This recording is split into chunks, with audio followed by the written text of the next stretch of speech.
Looks like we are live.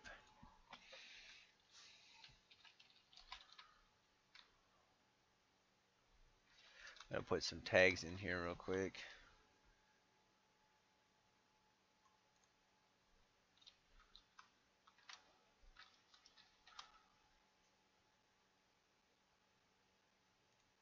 I guess it actually is starting to learn what cards I used.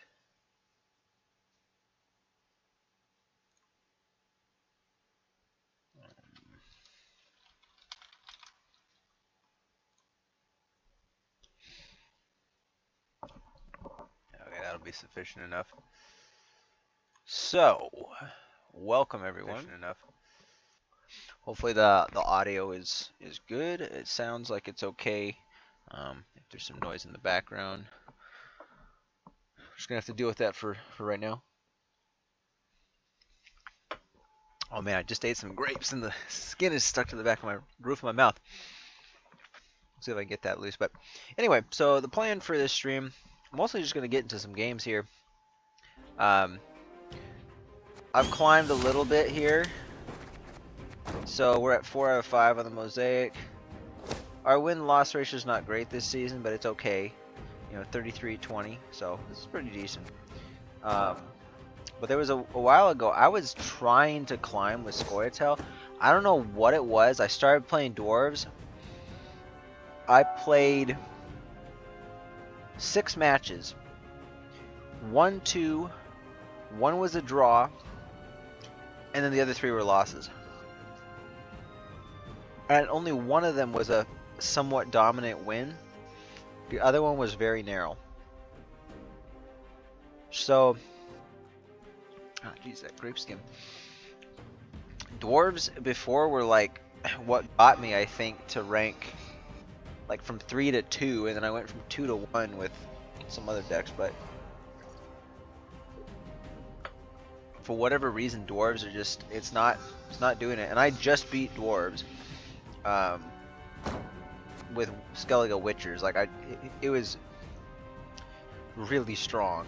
Like, we won round 1 by like 1 point, like playing 6 cards deep or something like that. And then we won on even. We were on red coin, so that was like advantageous for us. But then we just bled, like got a free bleed, and it was like 40 to 90 points or something like that with Dwarves. So they blew all their good stuff, and then the opponent didn't even let me finish playing my hand in round 3. It was just too good. Even though I bricked my Witcher trio, it was still way too good. So I'm gonna start with that deck just since we've had some good success with it. So we're gonna start by playing the Skellige Witchers one. And then I'm going to try some of these. So we're going to do a Maddox Sappers deck, which is I've never played on the channel before. So this will be new. Then we're going to go, we might play Golden Necker Self Wound at some point. So this is not necessarily an underplayed deck, but we will try that out. I might do a nice deck, but most likely we'll do that. We're going to be doing a new version of Tatterwing Lara that I developed here. And we're going to be playing, I think we're going to steer away from Syndicate and Northern Realms, so we're just expecting the other 4 factions in this. We'll probably do a little bit of monsters, a little bit of, besides Tatterwing, I might do some relics. If not, oh yeah, we'll do some Insectoid, Iron Judgment probably.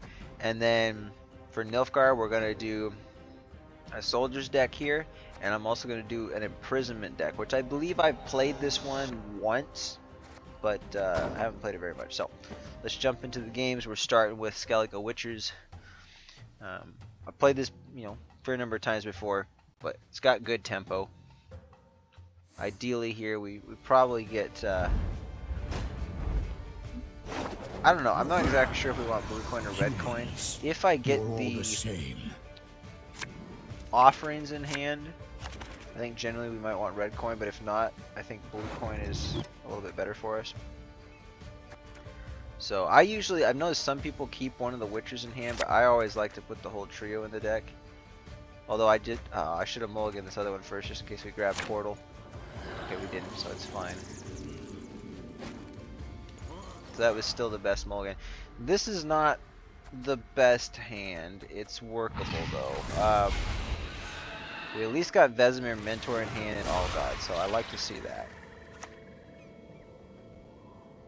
Okay, it's Relic, so they're gonna have probably more tempo than us, so hopefully we just bleed out all their bad cards. Disturb a god and rest, mortal!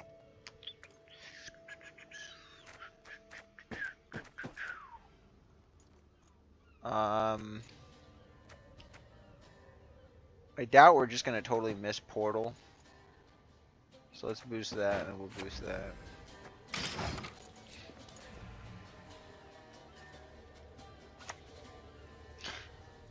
I guess this is a pretty strong Relic play. Oh, they're doing...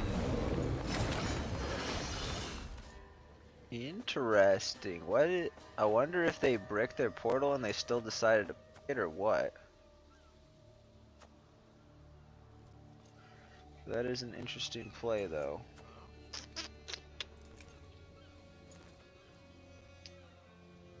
Yeah, I don't think we're playing very far in. I think we just try to...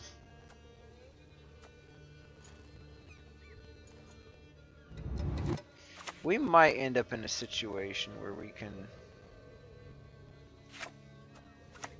play it. And we can even use leader potentially if we want to get an offering on this. We just hope for a ping on it. Most likely our next play is offering. Okay, we're gonna kill that. Fair enough.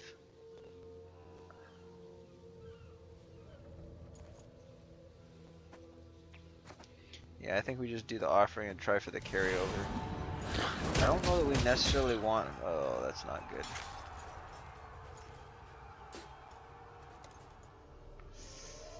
That is not good. Probably should have thought about that one a little more.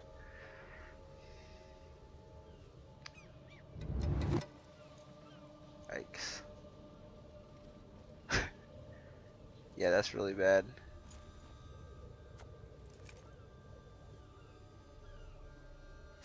What?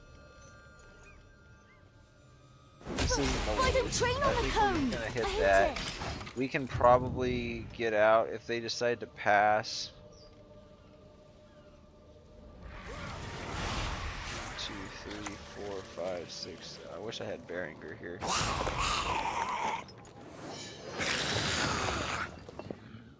Yeah, I think we just pass here.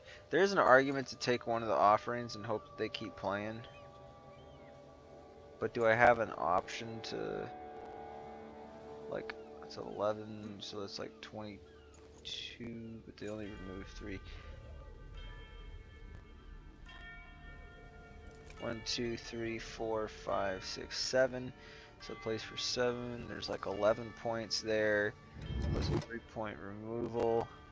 So that's only like 14 points. I think they might pass after that. If I could get them to play one more for sure, I would just take the offering.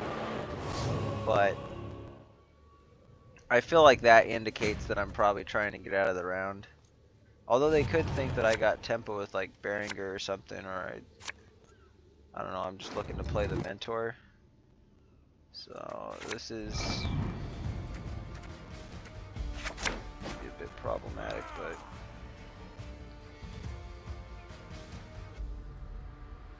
yeah, I don't know how I feel about this. This is probably the sketchiest game I've had for a while here. I also don't have a lot of proactivity with this hand, so yeah, it was probably a mistake. I should have played. Even if I went a couple cards down, it would have been fine because I could trigger this stuff earlier on the bleed maybe, and then just go for point slam. So yeah, that was a mistake.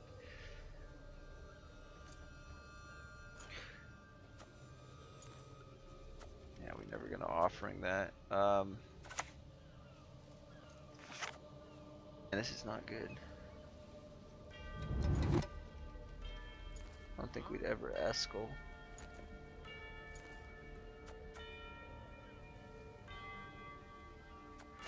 I'm just gonna float this. I'm gonna have to. underplayed eventually, probably, unless we just get good offering targets. But with relics, I don't think we're going to. Not without using a leader ping, so.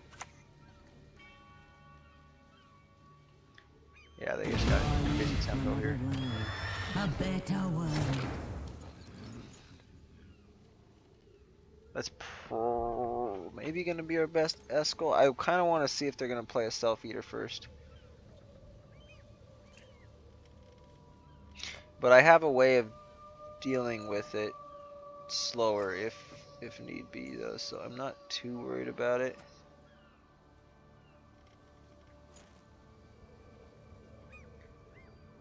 That's an awkward hand. Yeah, I think we just spend the Eskel now. This will be quick and painful. Oh shoot, that's right, it's a relic. Never mind. Oh boy.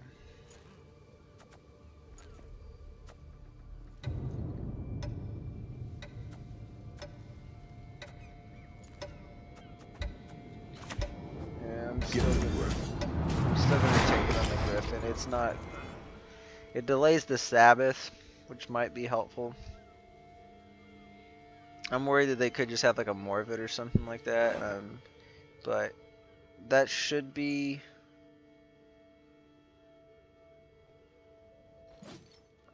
It might be an 18-point Morvid, so we can gear up professional it.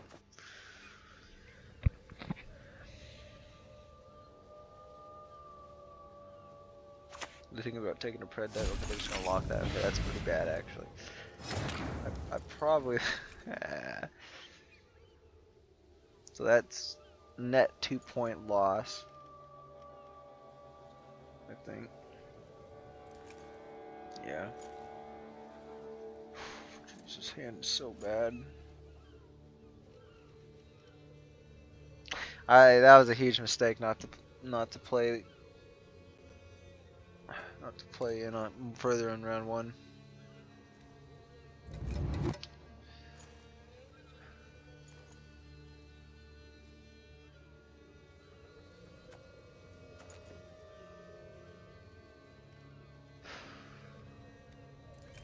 I think we just have to take an offer in here.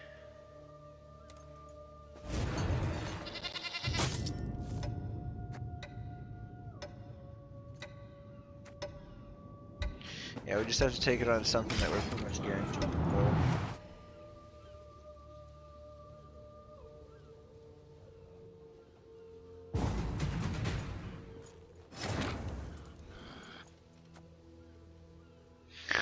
Okay. So we need 13 points.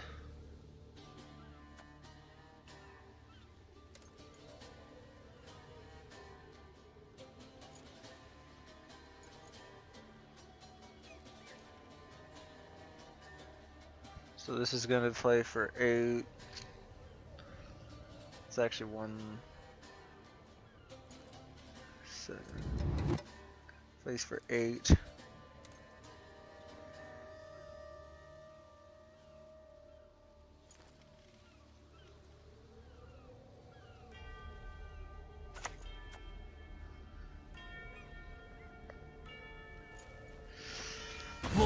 Wait.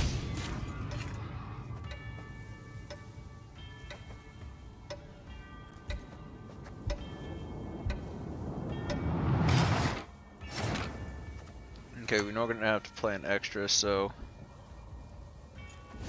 we just take this, and then I guess we'll boost.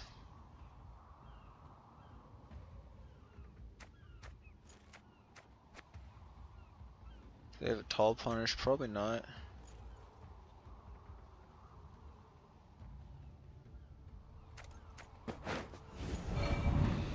Let's do the Lambert. So unfortunately, we go for a card down. We don't get last say, so this is quite unfortunate. We probably lose. It's not looking good.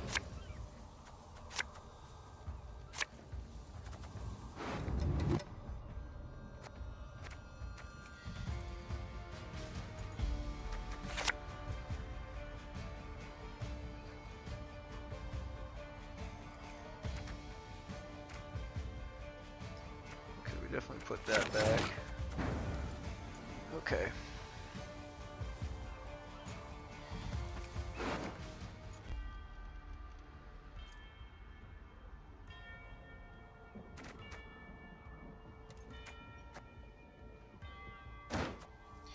So we don't get portal. So we wasted 2 carryover on that. I think we always just draw that.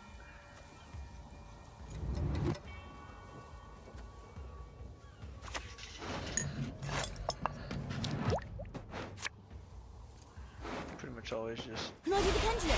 I'm much better. It's probably gonna be our target.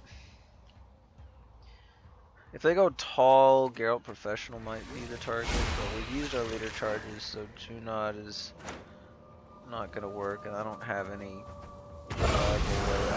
way to damage him, so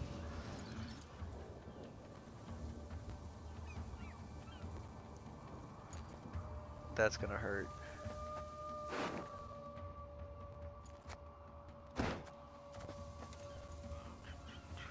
I can't Geralt Professional it.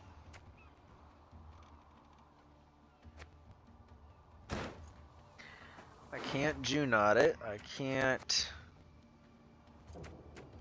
Yeah, there's literally nothing I can do to kill it. That's probably just gonna run rampant. It's too long of a round.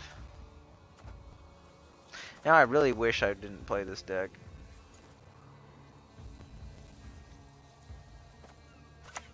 I'd lend you a hand, but then I'd have none. But I don't train on the cone. I hate it.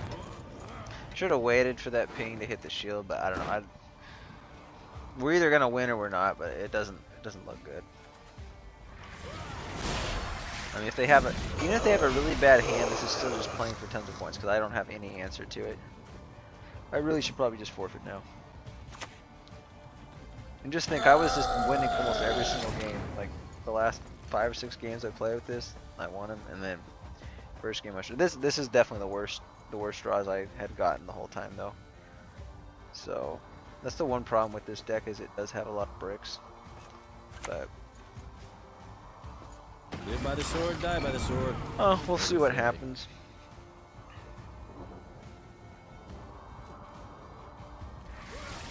We're gonna have a decent amount of resistance, but I don't think it's enough. We might be able to keep tempo with them, but they got a card advantage on it. Okay, never mind.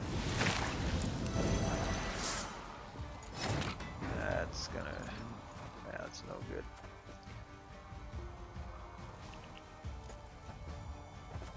So now we play Vesemir Mentor. What's left of that world?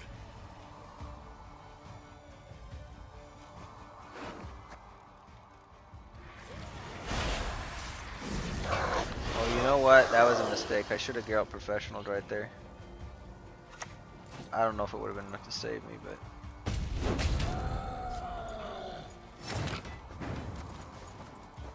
Alright. Well, that was dumb of me. That was dumb. I've been waiting a long time for this.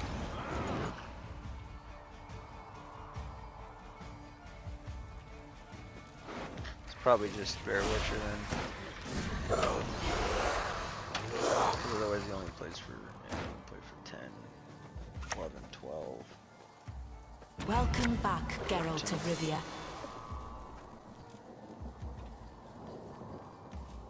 Actually, yeah, Bear Witcher's gonna. Never mind. I guess we still do Geralt Professional. 4, 5, 6, 7, and then a 6. Plays for 13 points. Bear Witcher's only playing for.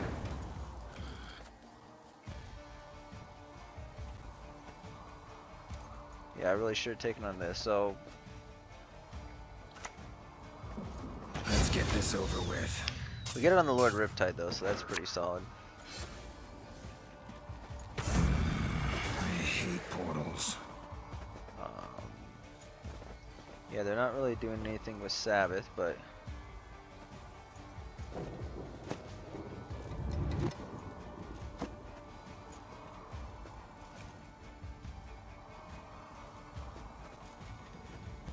I'll just do that and then Maybe I should have saved it.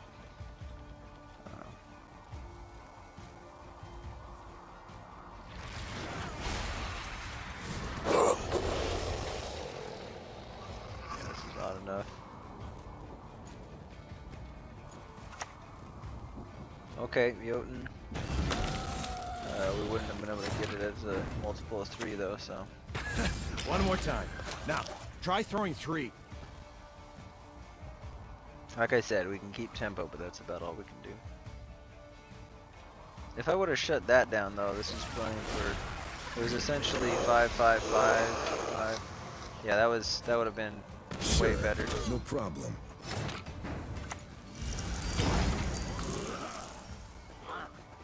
So what, 20 points as it was. We only got a 9-point removal. We're good. I got 1, 2, 3. We would have got a 25-point removal.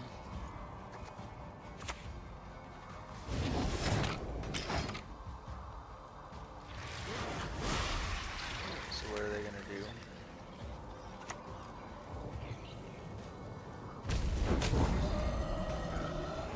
Damn, dude, we would have won. Holy cow.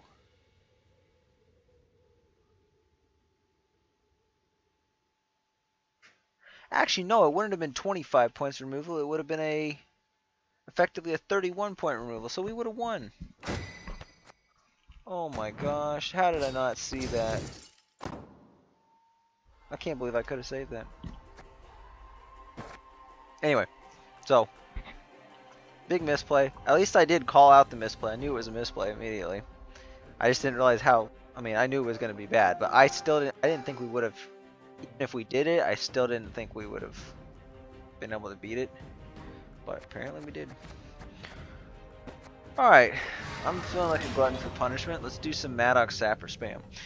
This deck, if you think the Skellige Witcher's deck struggles with productivity, this one really struggles with productivity, but it's a fun deck to play. Basically just playing a bunch of bombs, hyper control. It's kind of a meme deck in a way, but we're going for round 1 with Sappers, just playing a bunch of bombs. I respect Use a Letho nothing, Kingslayer to human. get a copy of the Maddox, and then that just keeps coming out. And then we got Sunset Wanderers, which is going to help with thinning. Good, we got the Phoenix round 1. So we're actually not going to have an issue with productivity round 1. This hand is pretty good already, actually. That's a good productive one, but I think we can put it back. Okay. Movement, they'll probably keep stuff alive, so that's okay. I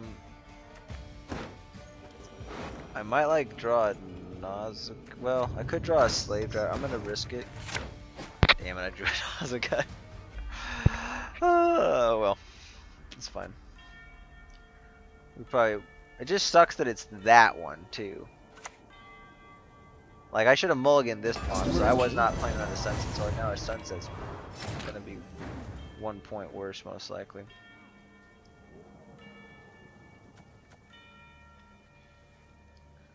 I'm wondering, do I ever wait on this?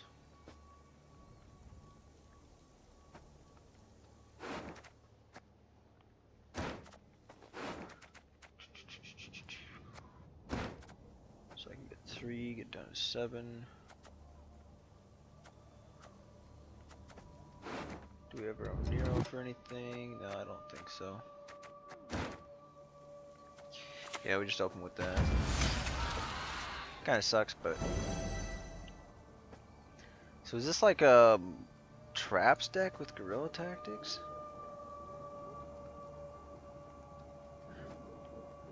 I mean, hopefully they play next to each other. Yeah, it's a traps deck. Okay, I've never seen this before. That's interesting. I guess maybe they're using this to like move targets to the road to like make their crushing traps better or something. It's kind of what it seems like. Well, we can easily wipe that out, so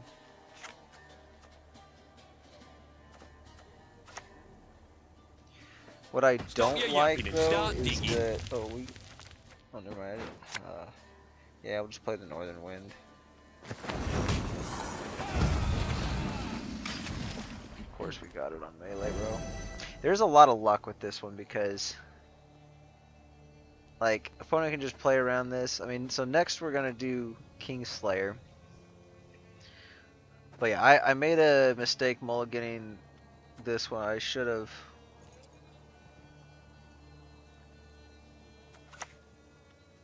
I mean, it's not gonna matter that much, but The best feathers are from hens.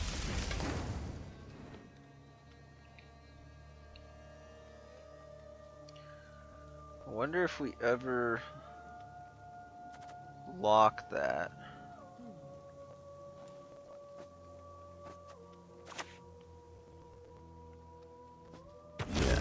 Improvise. I don't think so. Yeah, I don't. We're not gonna lock it.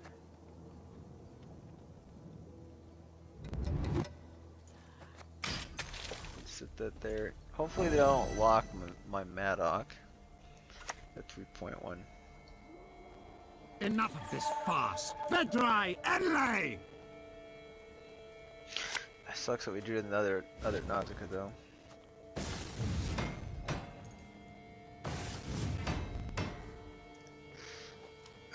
Okay, that's an awesome red haze though. Oh, they're not next to each other. They moved it again. Wait, what did they had armor? No. You have 4 more traps in your starting deck. Play 2 of them at random. If you have 6 or okay, they just played them in between. I see. Oh, it's because it moves to the right all the time. That's gonna be problematic.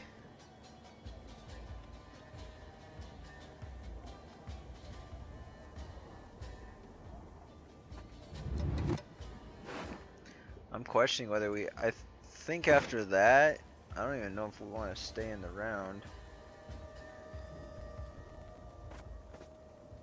This is kind of hard to get value with, so I will.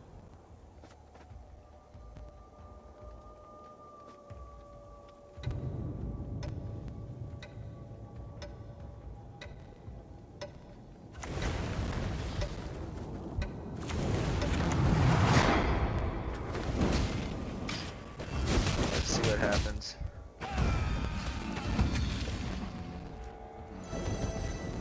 Okay. It gets us ahead. It's not bad.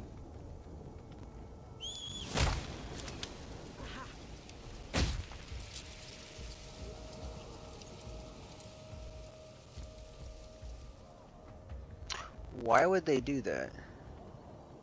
Piece of limbers. So he's gonna trigger it automatically to try to kill it, right? It's not.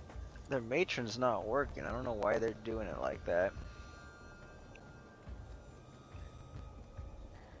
So we can get 6 points.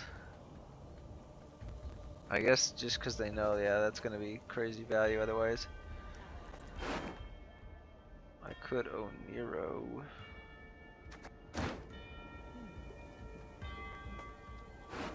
If I own Nero as Sapper, I get 1, 2, 3. That's 9 points. I could lock though.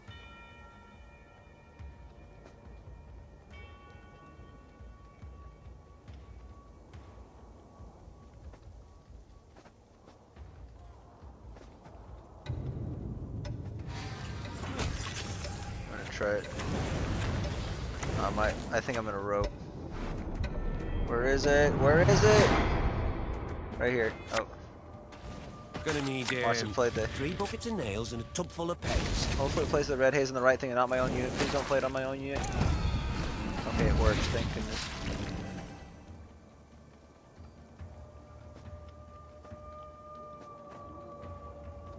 Of course, now it took away the barricade. I'm not sure how that. Okay, yeah, I don't know if that was worth it. I don't know, we're probably passing this next round.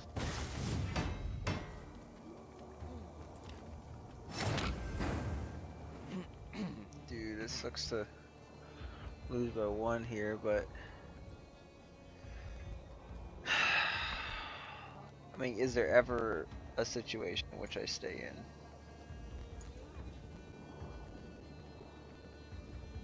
No. Well, I do have another Imperial Diplomacy, and there is an Experimental Remedy, and so I could play this.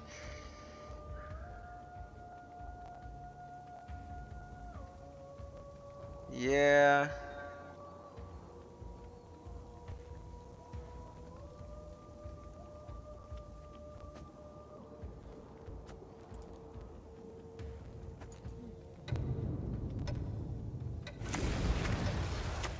Hail Kerzer!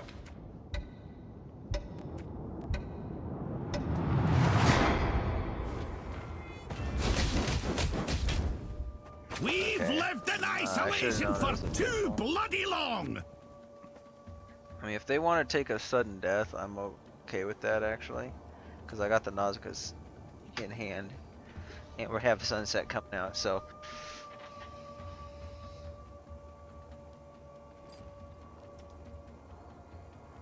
I was thinking potentially we can play the Swears here. Because the Swears, I kind of put it in there just because it was one of the only cards that fit at 7 provisions. And it did recently get a 1-point buff. So it's playing for like 8, but as long as you remove an engine, it's pretty good. If you just play it for the points, it's not the greatest, but. I think with the traps on the board, I'm not sure we actually could. Well, there's nothing we can actually use anymore, so. Pass here. We got Commander's Horn out, that's good.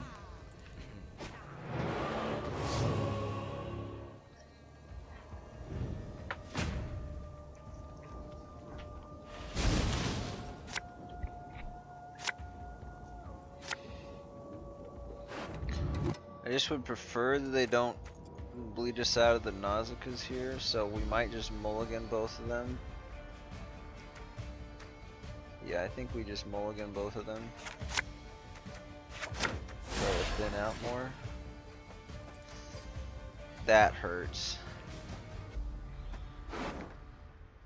That hurts. Okay, now I regret. I mean, I can play anything. We probably just play a bomb. What's the chances they have Defender? Probably not. It's a trap deck, so.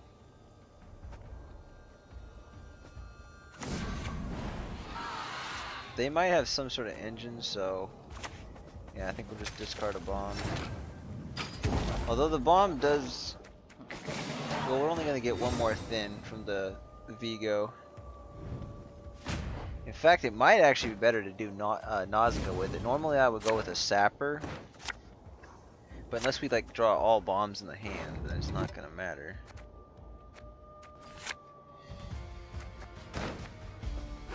Okay, at this point, yeah, we just go for Nausicaa's.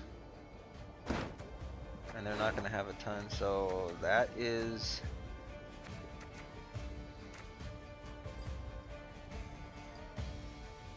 Actually, I need the Nausicaa in hand. I don't even have another one. Well. Yeah, I really need a Nausicaa in hand. Oh no, dude. No, come on. The Ramon bricks. It's so bad.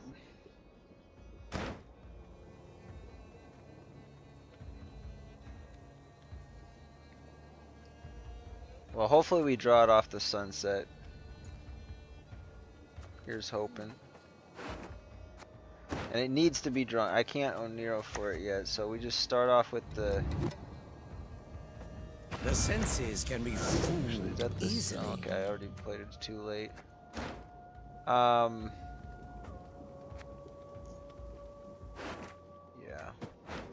Just start with a Nausicaa here.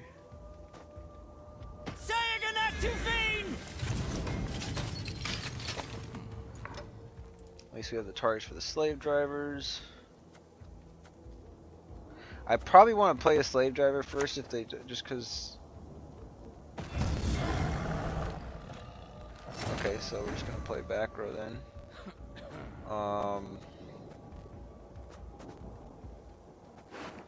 Yeah, we probably just do slave driver. Although, no, on second thought, My definitely prescription, gonna remedy a here. bit of bloodletting. Get a assimilate value from that, and we're getting a 1 point boost. So the Vigo's gonna go kind of tall, but we just gotta try to play around their serpent trap. Problem is that might be the serpent trap right there. I think it's, isn't it when they, was it when you play a special?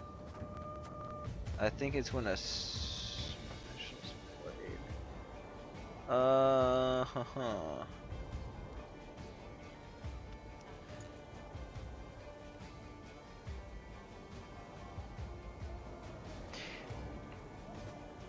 I can't afford this to die if that is their serpent trap though. So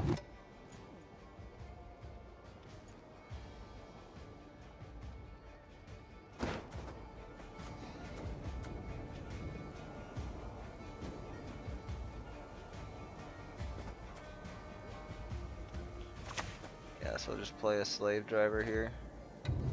Fight for the Emperor and you might be freed! Actually, I shouldn't have played it there. It's gonna boost that one, right? Okay, they just passed. Or forfeit, or... Oh, maybe that wasn't. I thought it was a forfeit for a second, the way the animation played out. So that's not Serpent Trap.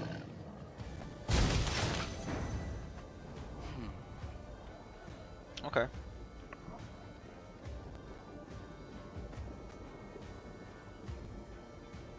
Well, we're looking pretty good there then.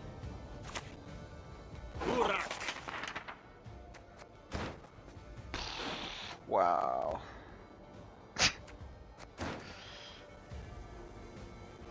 I guess... Yeah, this is not great. I was gonna play for the most, so...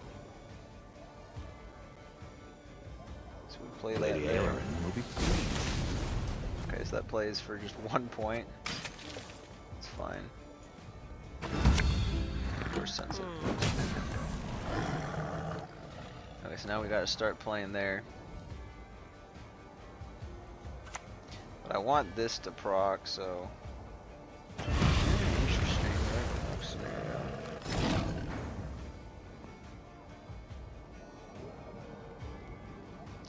I think we just have to let that sit. We at least gotta... Ooh. Just got bronze soldier from your hand. Okay, so I can do it this way. So yeah, we'll put the Tyconel here. These skies She got the power we wanted, thank goodness.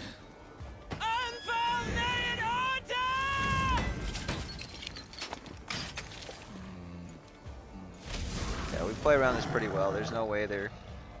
I mean, they're gonna have some points, like... Damage an enemy unit by 5. Like, what are they gonna damage? Probably just the Nausicaa. This will actually get more points in the long run, though. Humans are scum. I prefer elves or pixies even. Okay, so... Yeah, we just do that. Although I got the lock. I think that's gonna be a lot cheaper. Just lock it. And then we'll To work!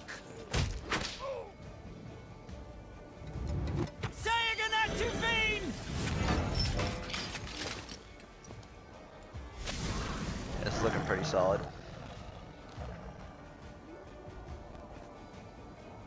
They still haven't gotten the 5 though.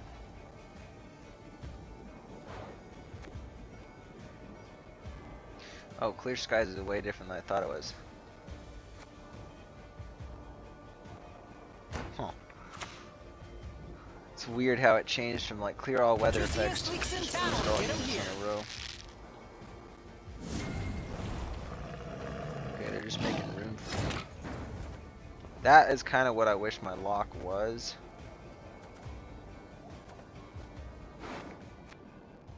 Yeah, I probably should have killed that and then locked that.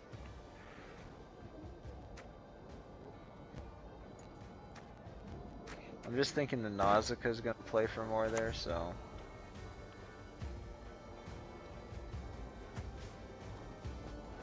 Nausicaa! Charge!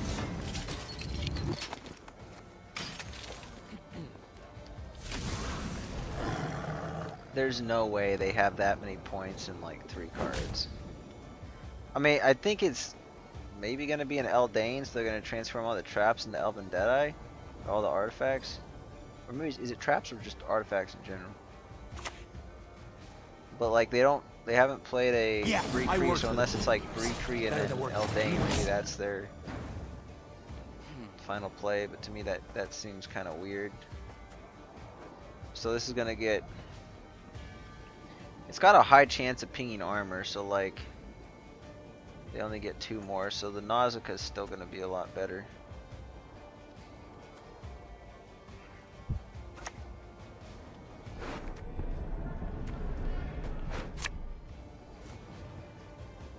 Unfolded order! Here we go. This one might play for more than 3, but actually no, it's not going to. Oh well. Admiral and Shay.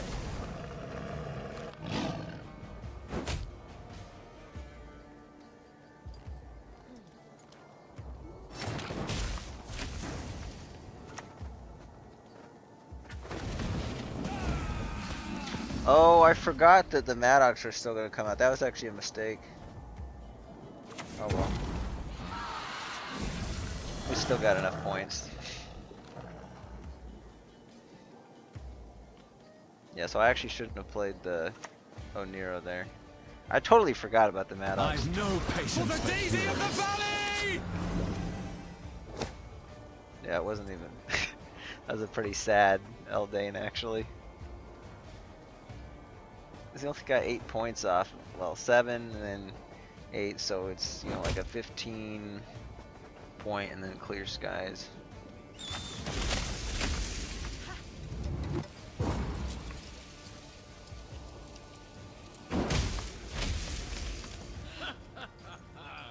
So yeah, that's the one thing I like about this deck is other than lacking proactive plays whenever you start a round, it does have a lot of flexibility.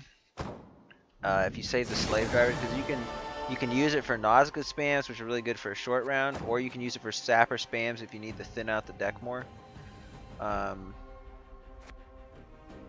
Oh, sorry, Spinova. I did not actually see that we had chatters, but you said, yeah, why not play a bomb on the Pavco, then get back the Maddock, I think is what you were saying. So it wouldn't have killed the Pavco, because it was only going to play for 3 points. That would, but I should have played the Northern Wind on the Cat Witcher, and then just locked the Pavco when it came out. That would have been a better play.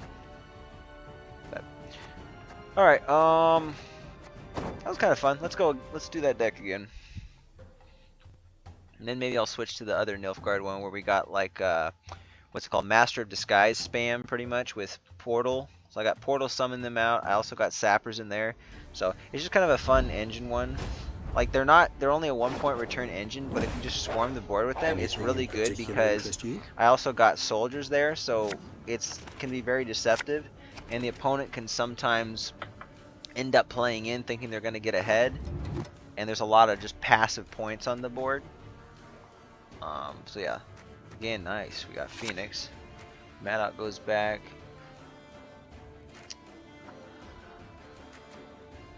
Onslaught. They might have the ship. I'm wondering if we... It's going to take too long to get a death blow on something though. Unless they just play Deranged Courser right off the bat. So I think we put that back and we put the Nausicaa back.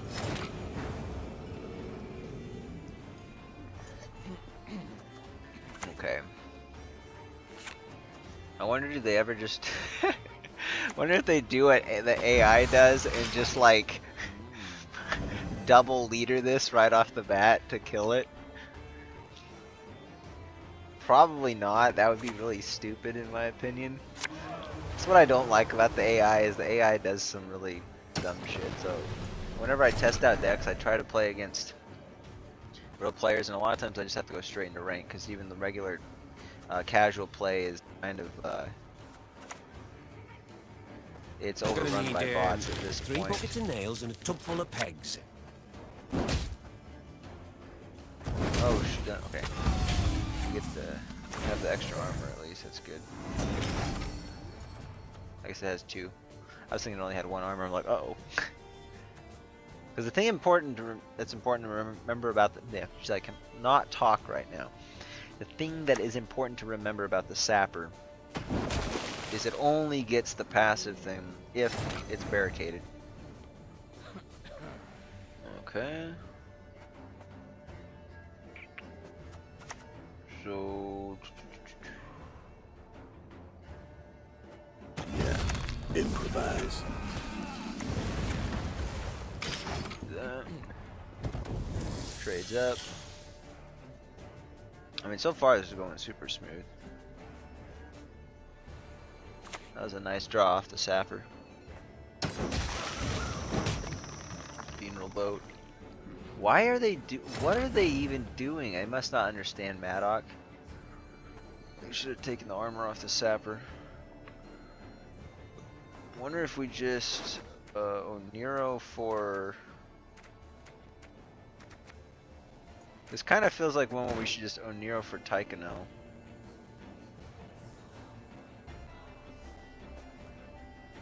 Yeah. Where's he at? Right here. Beat the lordly's dogs until they beg for mercy. Don't you worry yourself, your grace. We'll get it done in no time. Alright, we got board control. Get both our Maddocks out. Might even just get a pass off of them. Or a disconnect. That's that's valid too. I don't understand why people close the client like that. Like, I could understand maybe if it was my last game of the night. I always like to close out of the games the normal way, but you know, if it was like my last game of the night, I might just like close the client, be like, okay, I'm done. But this happens so often, I don't think that's what's going on with people. Although I guess, to be fair, a lot of these people might be playing on mobile, so then they just close the app. So that's probably what the disconnects are. I think some people forget that there's... Okay, so it was maybe just bad connection. The opponent's still in it.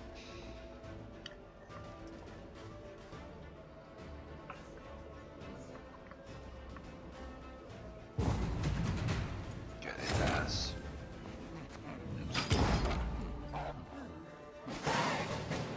Nice and smooth, we get a good bleed. We're just gonna hope to draw a lot of bombs here. And no Nausicaas, please. That's not bad. I don't even know if... We got the Vigo too. For...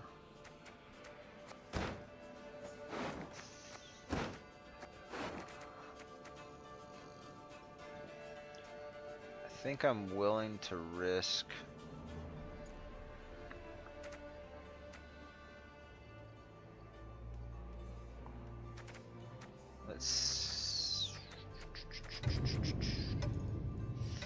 I don't really like the way the hand's laid out. I'm gonna try to mulligan.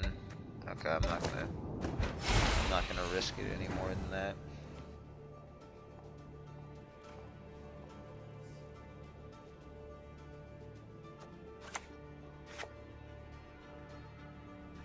This is why I was talking about the proactivity. So probably just start off with the create and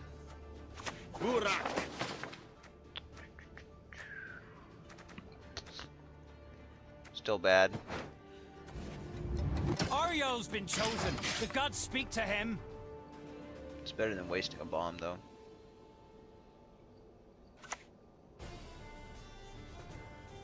Only a coward?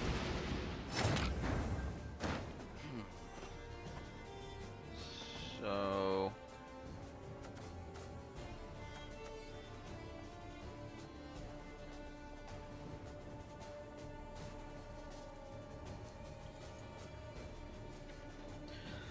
Do we save Vigo?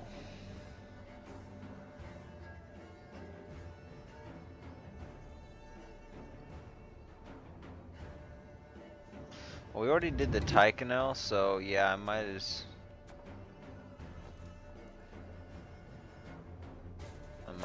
well. Fishing in the moat? Oh, you're dead.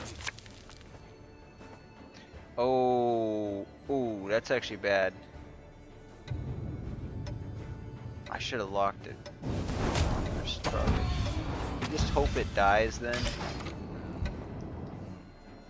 They're gonna get a little more value out of it, but not much.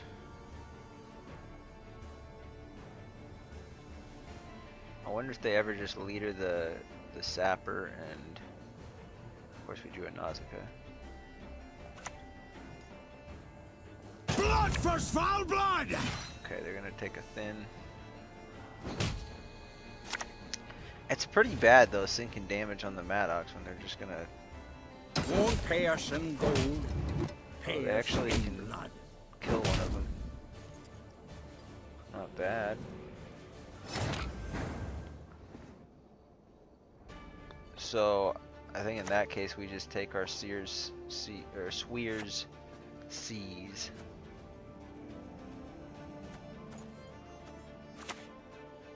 Yeah, it's probably good. I don't really want to play the bomb. Up to it, knaves!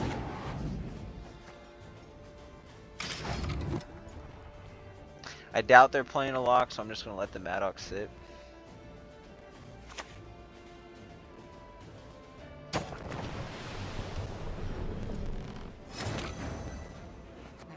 So we gotta know Nero. I could.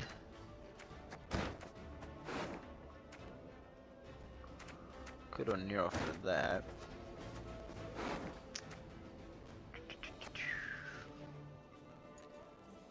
I'd rather just thin out with the bombs and get more Maddox though, so.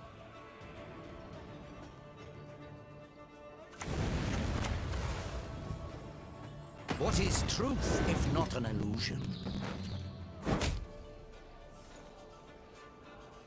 It's gonna be a right good levy, big and beautiful.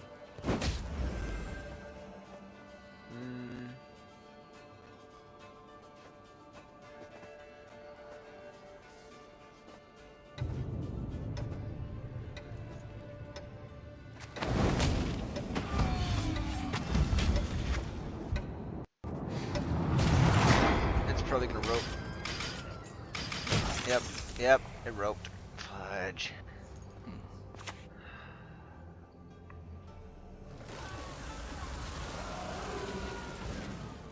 At least I drew another bomb.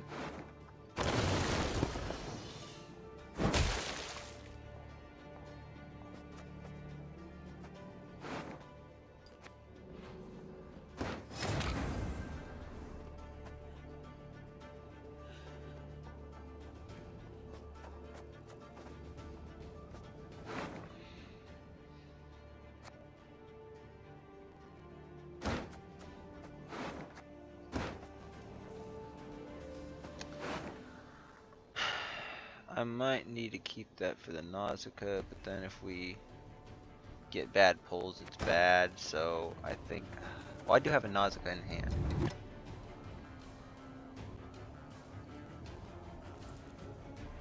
I want to shorten the round, though.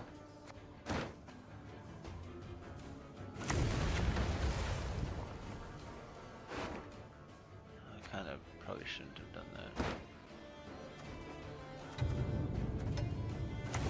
That's okay.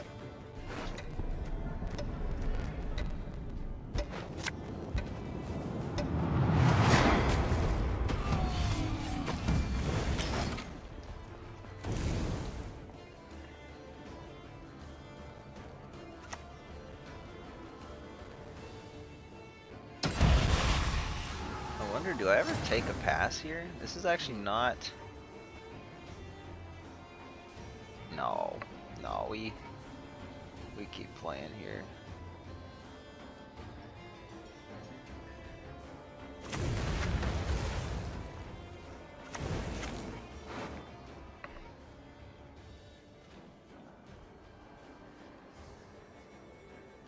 Actually, we're gonna thin out to perfect mulligan, so I think we do. I think we do take a slave driver on the sapper, maybe. But we're almost certainly gonna have to take a short round, I think.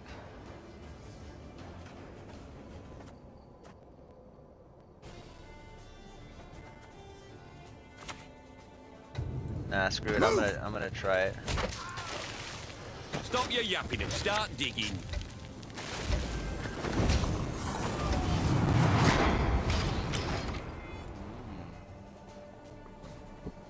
Red Haze is kind of a bad pull though. Now I'm kind of regretting taking the sapper. I don't know.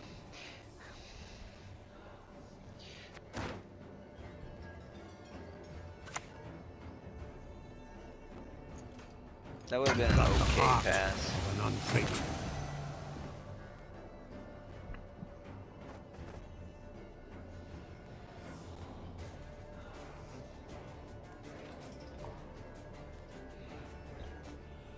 Clashes with the lowest powered enemy unit, huh?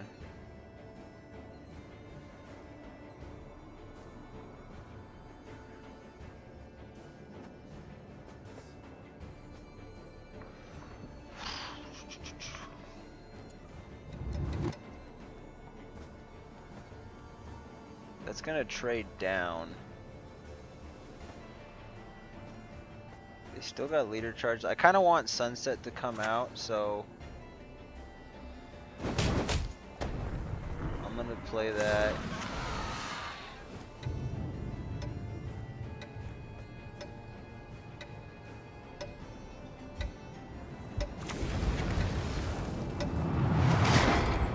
Yeah, I don't know. Just keep one like that. Alright, so now we definitely pass.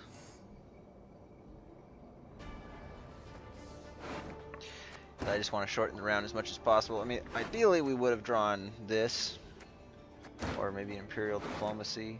Like, actually any of these would have been good. We still want to get the Maddox out though, so I want this in my hand. I want a Sapper, and then probably take the Diplo. Actually, this would be a good proactive play. Of the gods. So we're basically looking for those three.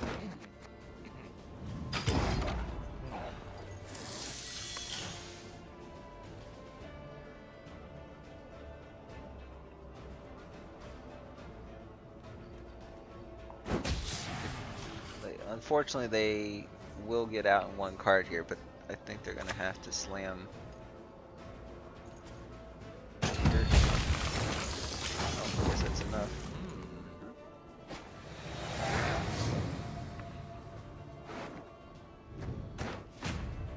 Yeah, so if we got the Diplo, that would have been the ideal one, because we could have played in one more card.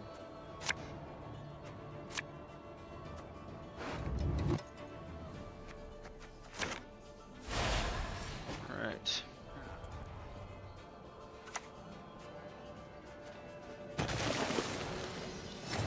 Now I think this is pretty much always going to be...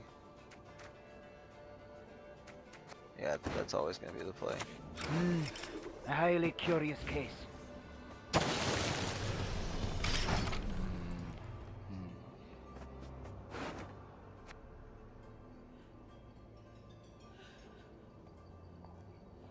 I mean, this could potentially help us finish off something with this, but I don't think it's going to matter. Like, even if they do play one of these ships, you know, the Nautica's, they got armor, so I'm not really worried about it.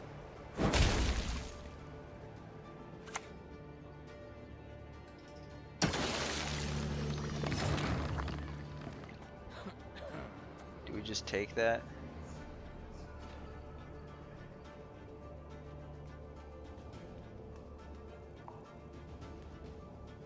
Probably.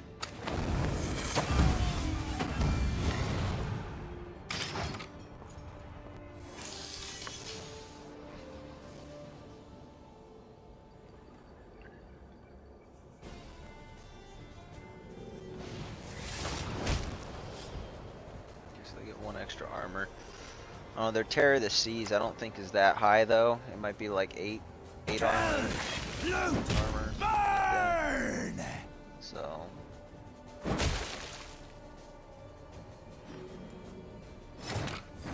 sucks that they killed that one.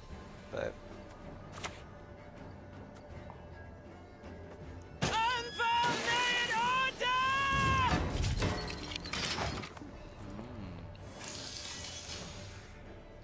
because they're not going to play on melee. Does it ever hurt having this out here? I don't think so because Cataclysm. Okay.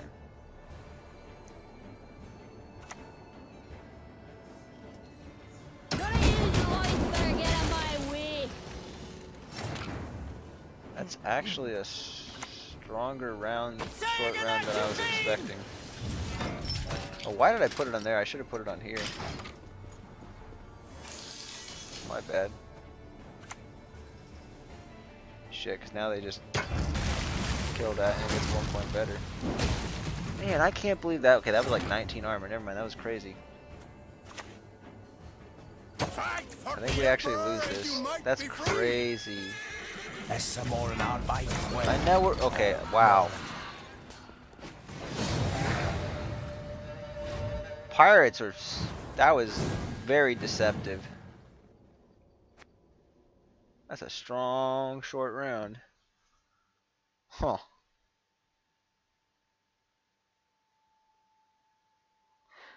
So the question is, was playing that slave driver.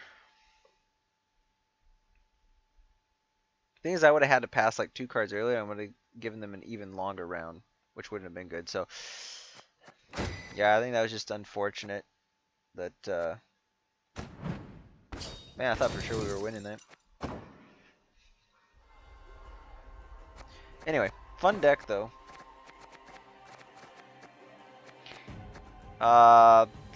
Let's go with more Nilfgaard for a bit. So, soldiers are kind of hot right now,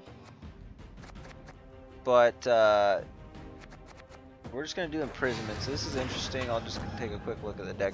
It's gonna be like a soldiers and like Masters of Disguise hybrid. So basically the plan with this, we got battle stations. This top end you'll see, other than Portal, like pretty much looks like a normal soldiers deck. I know people can be flexible, like if you play like a Rainfarn or a Joachim. Joachim's almost always played in that, but I'm not playing a coup. I was considering taking out one of these and playing a coup, but I think it's been working pretty good as is, just having, you know, because it already goes pretty thin as is, so I don't really want to coup the Joachim. Otherwise I'll be over thinning. And then the Reinfarn is like really good, especially in like super boosty matchups, like say like Toussaint Trois Hospitality with Knights, or just anything that goes really tall. Even Ogroids, especially with there being like a crumb there. Reinfarn works really good for that. You know, we got classic Asir to put battle stations back in and play it again with Menno, or just draw it again naturally. I got Roderick just for some consistency here. But we only have 1 Nausicaa Sergeant, so that's the thing that's a little bit weird about this deck. Only 1 Nausicaa, 1 Slave Driver, and I got a Megascope. But mostly that's because I'm usually going to use the Slave Driver and the Megascope for Masters of Disguise, because that's the gimmick for this deck. And then Nausicaa is just going to be there in a short round because it's like a solid card for 6 provisions, especially now that it's at 4 power at the moment. Then we got the locks. So we got locks for days in this. We got Alba Cavalry. Oftentimes the Slave Driver might actually get taken on the Alba Cavalry if we just need to lock more stuff. And mostly because it's going to play... So we have it for the short round if we need to, but we could also get another lock and another soldier play. It could be one of these. It could be one of these if we need the lock. But either way, Master's Disguise is going to keep going up. Teleportation is generally going to be used on either a lock or potentially a crossbowman. And then Imperial Fleet, I don't really like having this card from hand. I think Bacala, it feels okay, because Bacala is playing for 6 points, like that's the floor of the card, but it could potentially play for way more. And battle stations just to kind of keep the armor up on some of the soldiers. But the teleport, yeah, it's mostly there just in case something of mine gets locked that I don't want locked, or like they chip the armor off on one of these guys and they're at like 1 power or 2 power or something. We just replay it. So quite flexible on what we play teleportation on. But yeah, deck was hyper thin, and it relies mostly on having the Masters of Disguise summoned out with Portal, and then we can potentially get like 4 or 5 copies of it on the road, because we get the 2 from the deck. We can get one with Megascope. We can get another one with Slave Driver, and maybe it's just 4. If you believe in any gods, pray to them now. So Overwhelming Hunger, if this is V, I'm a little bit worried, but because they're playing Urn and not Cursed Scroll, I'm thinking that it's probably just regular Death Wish. So this is probably going to go back. Oh, Master of Puppets too, also very nice Bronze Seas. Might come in handy for this matchup actually.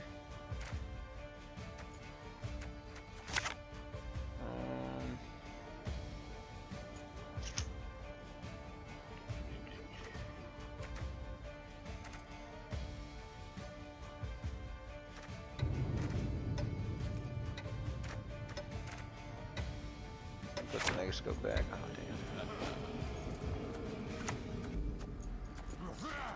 That hand would have actually probably been okay as is. So we're not getting Portal, but I think Mantlet's going to get enough value here that it's probably worth it.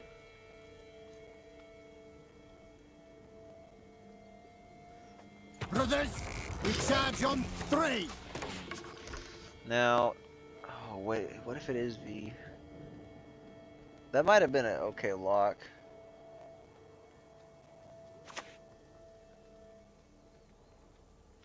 It's not that I'm always horny. It's you who's always sexy.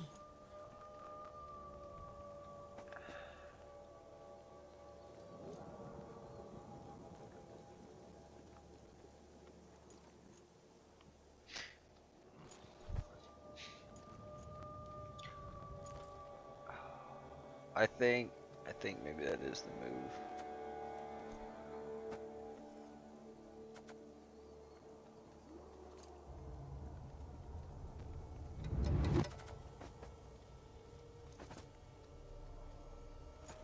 I got quite a few other lock options, so I'm okay with that. Espar ep me orde. Just do that.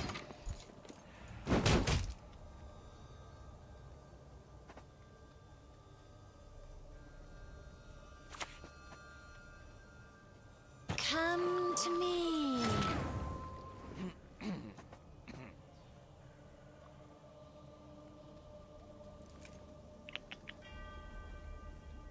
Do we try to high roll? I mean, we might high roll and just kill the. We conquered Gesso. These Nordling scum are no High better. roll.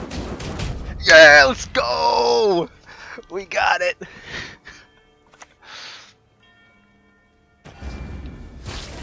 Oh dang! Now I can't even teleport that.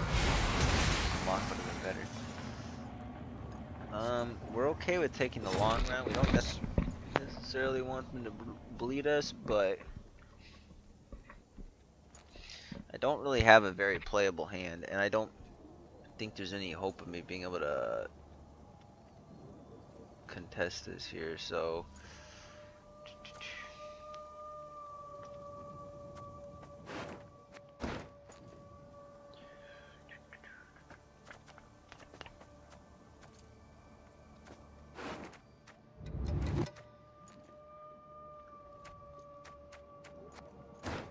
Yeah, there's too much risk in the Joachim.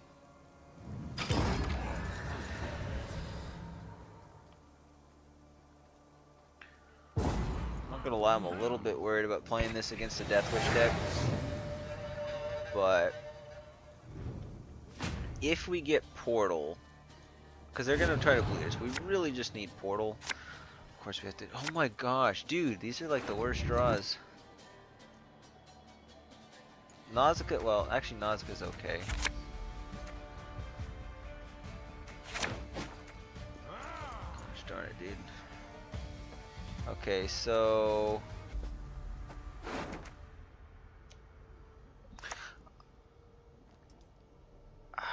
Get to work. this is a tricky one. Okay, I don't care about that. I don't know if we Well, Bacala actually we can't do it, so we could do War Council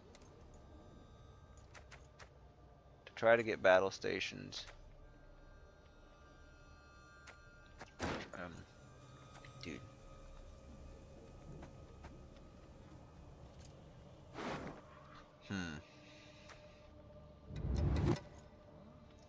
War Council to try to get Bacala, maybe.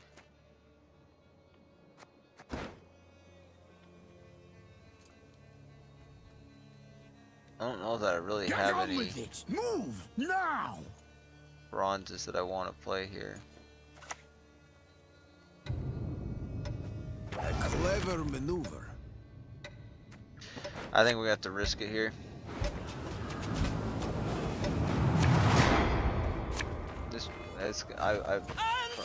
Please, oh, come on. Okay, at least put it there. I didn't want to do that. I wanted the armor on this thing, though. Okay.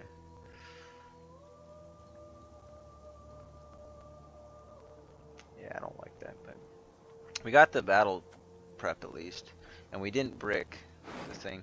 So War Council would have been nice. Like the ideal situation in this, if I could have drawn War Council, we would get that. We would get to draw battle stations, and we would see that, like, say Portal and this were at the top. Like that would have been like the ideal hand. It doesn't get better than that, but.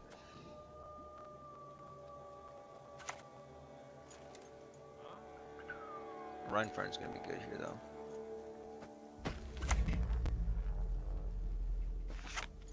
At least this is gonna keep getting armor, so like I'm not. That's not the worst. It's not the worst thing in the world.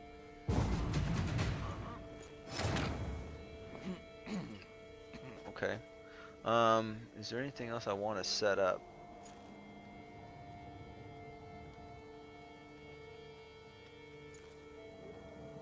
Do I ever just get rid of teleport? I think so. I don't really think I want it. Although, actually no, the slave driver. Oh, but we don't have the Nausicaa anymore. Still, we can get it on the other guys. So I think I want to keep the hand as is.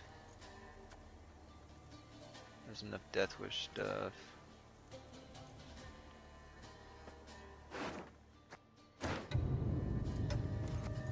Yeah.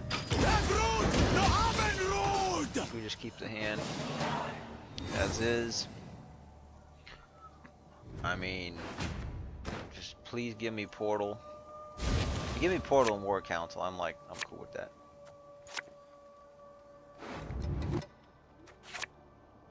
Okay.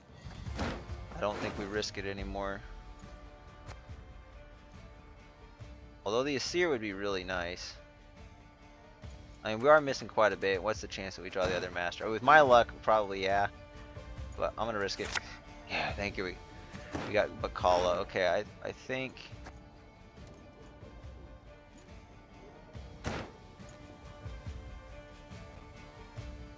Yeah, I don't risk anything else. This is a fine hand.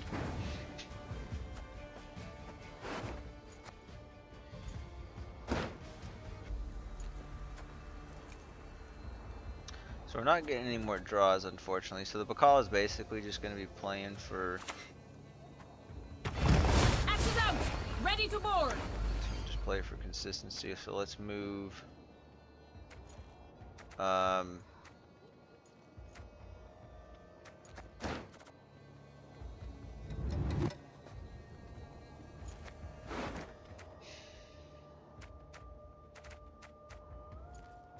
Yeah, I think this is probably always going to be the play.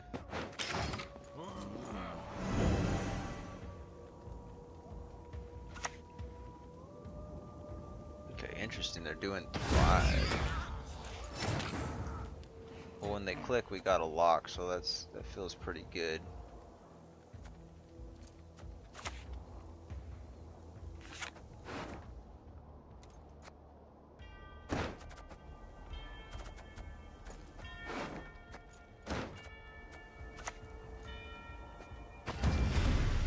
"100 faces. All yours I to don't know command. how I feel about that. Just kind of sitting there for a turn without any target to lock.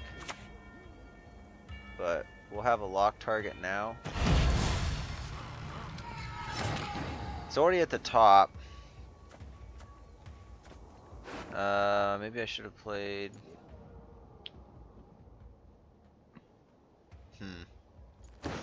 It's a little bit tricky with the Joachim being the way it is. I think we just go War Council now.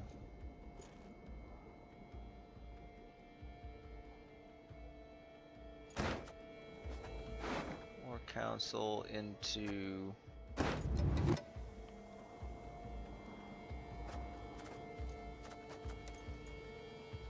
Yeah, I don't know that I Get on with it! Move! like now! that play exactly.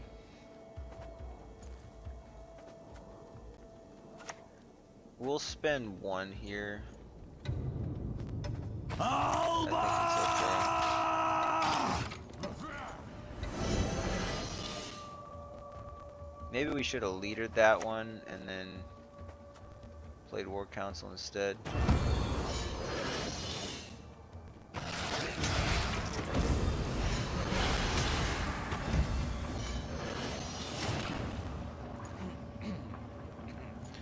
Because we got the Rheinfarn, I'm okay with leaving that consume out there for him. I could replay this. Oh, you know what? Maybe that's the move instead of the slave driver, because those are kind of slow. We still got 1, 2, 3, 4, 5, 6, 7. 7 points. That'll play for 8 points over the course of the round. The Imperial Marine's gonna play for a lot more though. So yeah, I think we actually...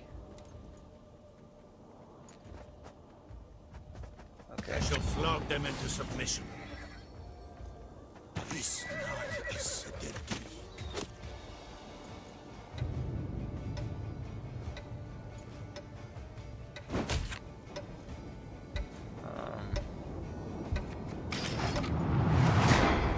I shall relieve them of all Probably should have burdens. used the infusion earlier. That was my bad.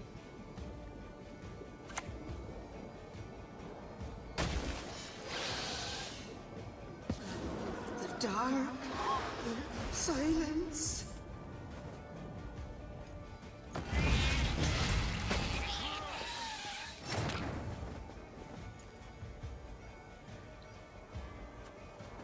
Okay, so here's what we're gonna do. We lock that.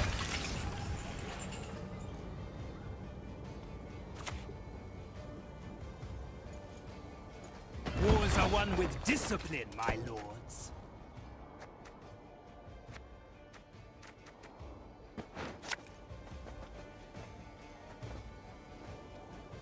Guess if I would have done the Asir, I could have done the Asir foot bat. Yep, I did kind of misplay that. Oh, whatever. It is what My it is. blade.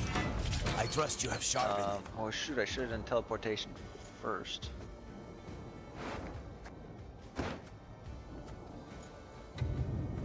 Kind of messed that up too.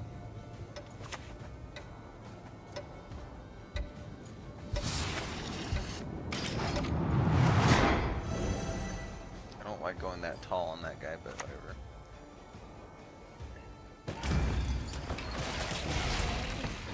Relax.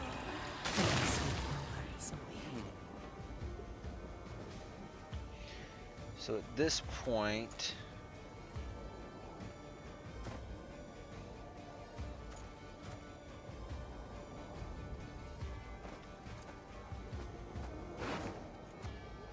trying to remember what was on the top. I think it was this and then the Roderick. So yeah, we just replay this. Rig the sails!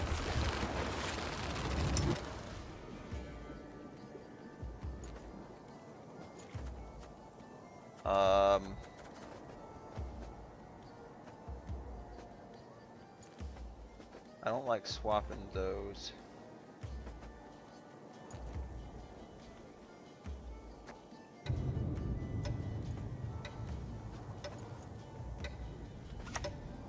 gonna give it a little extra protection. Get on with it. That might be Move bad though, because now. we might end up in a situation where they do have a tall punish.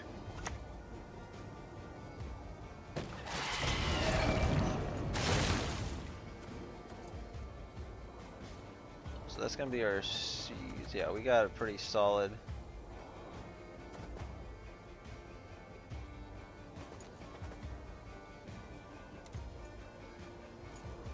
So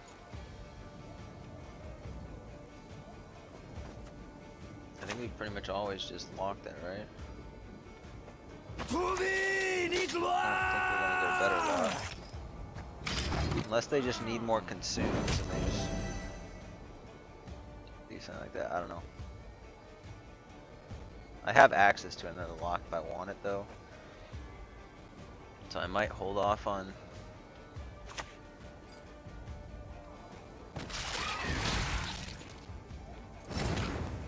Okay.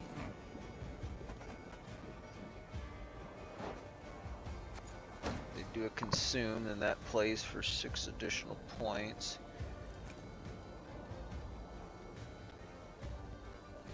I mean, I don't got any better targets really.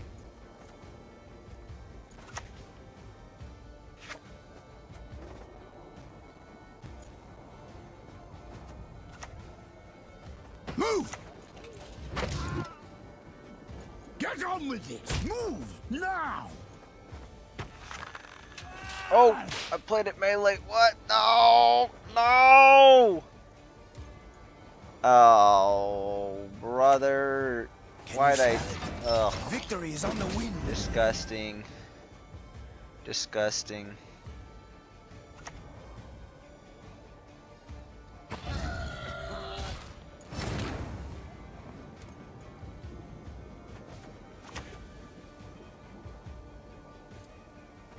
Do not assume you can order me around. Oh no, I messed it up!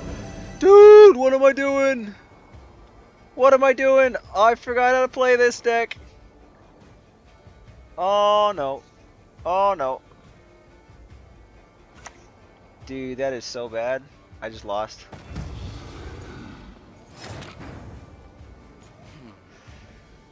Oh, come on, man.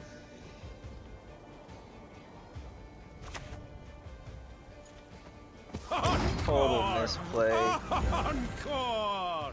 Dude, I sacrificed so many points there. That was so we're actually up by 14 points. So add, yeah, we would have won. Oh, dude. See, this is the thing. This is the thing. That whole game was great. And it came down to that second to last card. I played it out of order. Because I was thinking, oh, I want to play the Rhine Farm first. But the thing is, I wanted to play the Rhine Farm before I clicked the order on it, not before I played the card. So that was a huge throw right there. So I count that as a win. We outplayed him. Except for that final deal.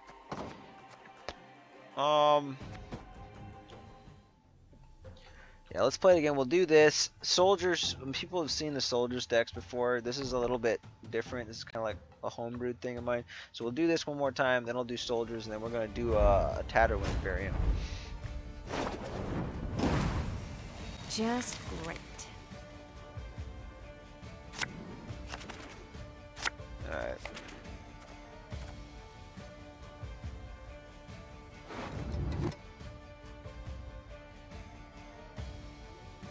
Man, I'm still bothered by that last win. Okay. This is pretty solid. I wonder if I...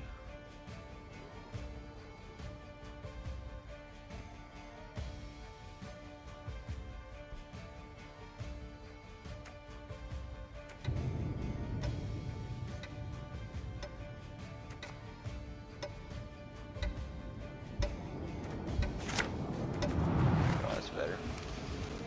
I don't think we'll need the Rheinfarn here. So we'll probably will just open up with portal and a lock if they start with like an assimilate engine or something. They're doing double cross. I'm trying to remember what this deck is. If it's there's variants. Okay, it's probably mill. Is there anyone here to whom I can entrust Okay, yeah, my it's missive? mill.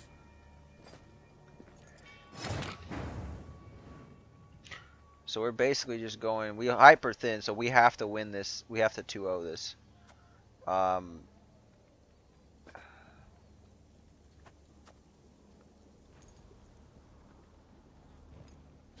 Since they're doing mill, they don't really have much control. So I think probably.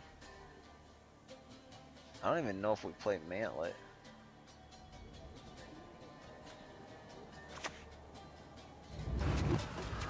Well, I might as well because I get basically a free thin out of this. Unless I just do a mega scope now, we just play with this. Of course You go on ahead. Think I'm needed here. Of course I get this drawn from hand.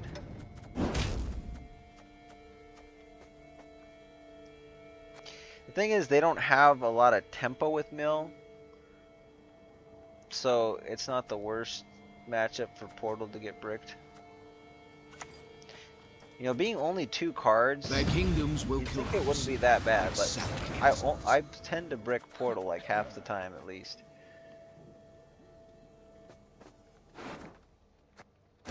Okay, they got rid of battle stations.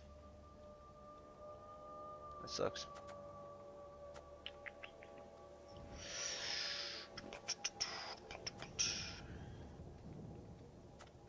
I mean, do I play Joachim?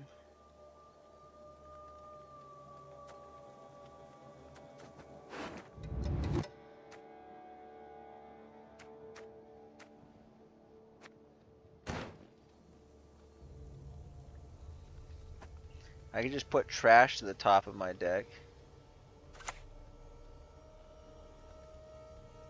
I actually want to try this. will be victorious. Oh, it's attack. I guess I gotta play War Council. I present them 2 scabbardless swords. Might as well just get a lot going. And then I can play Portal. So I don't want to like completely brick it.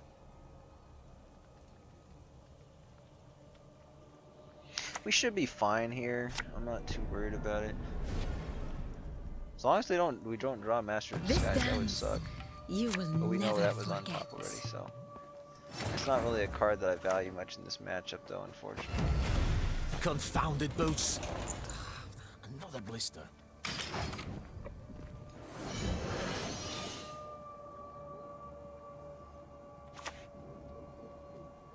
Please don't. I shall be your eyes, my lord. Oh yes, it's trash.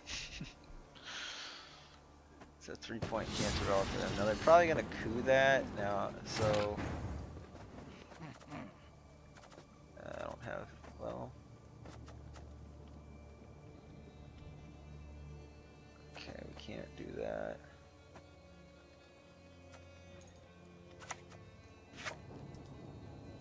I might as well just play this. 100 faces. All yours to command.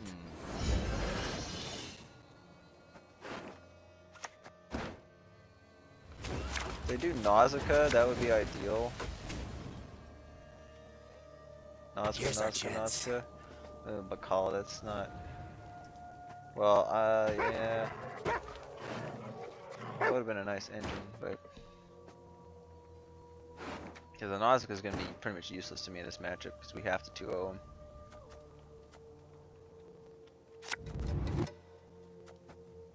Which means we're going to have to probably play. Yeah, we're going to have to play Megascope this turn, I think. This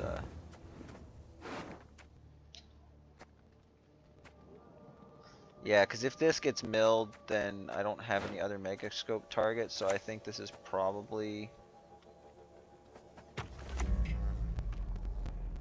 I think that's the best Megascope we're going to get.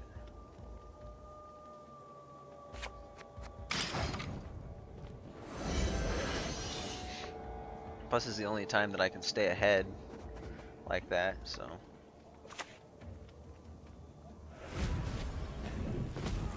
We follow Letho's lead.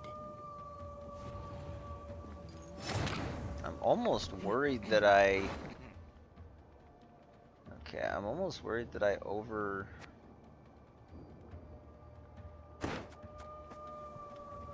thinned already.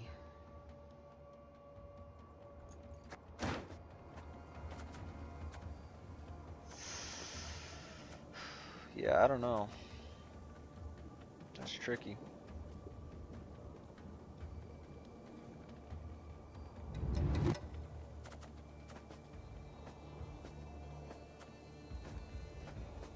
just gonna play the lowest impact cards I can. The Rheinfarn is gonna be a good one, but I don't want to thin just in case they do have more ways of...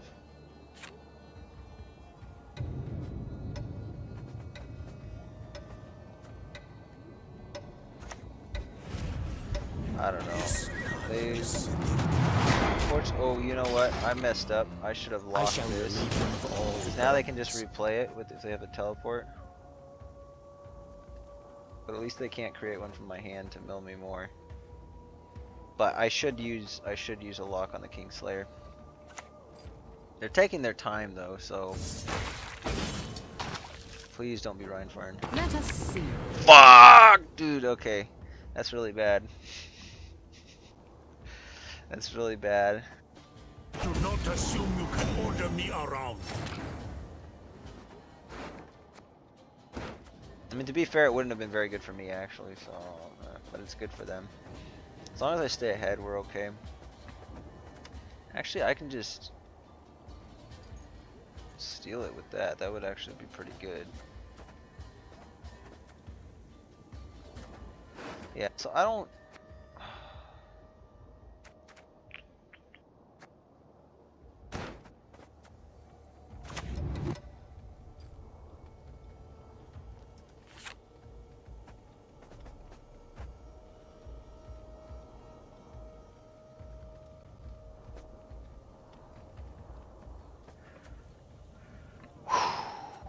Do I keep that?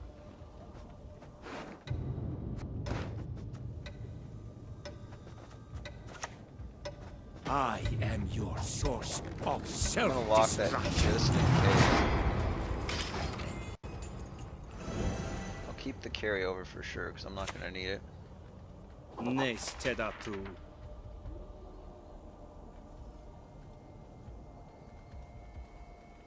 They're doing Colgrim though, so that's why the Rheinfarm actually would have been really good for me. Order will triumph. It must triumph. Got a Tall Punish or something. I can't use another lock though.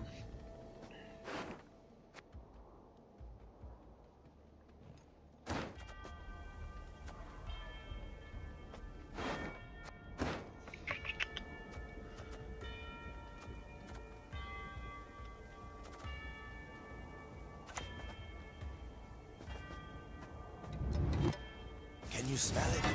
Victory is on the wind. We just have to play that.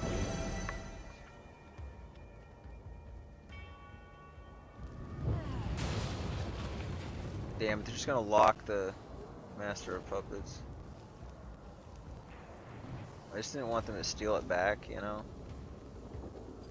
So I think this is better. So we still stay ahead. Do the veil before. Now they summon stars reflected in a pond for the night. Oh, fudge, dude.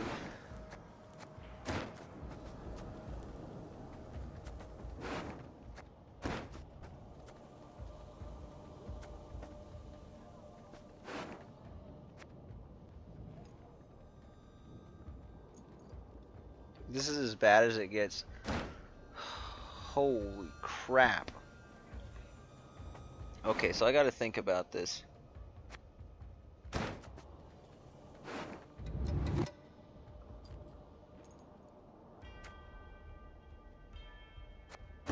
Okay, we need to really hope. Really hope we get to see. Knock them into Yes. submission. Okay. Yes? What is it?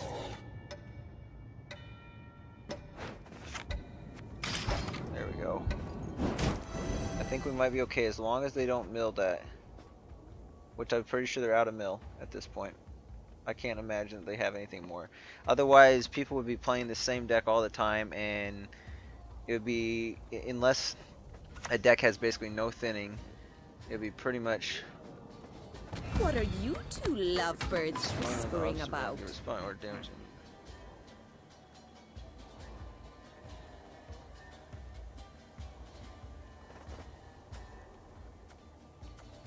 Okay. I think we always. Do they ever just resurrect the Colgrim though? I don't know if it's.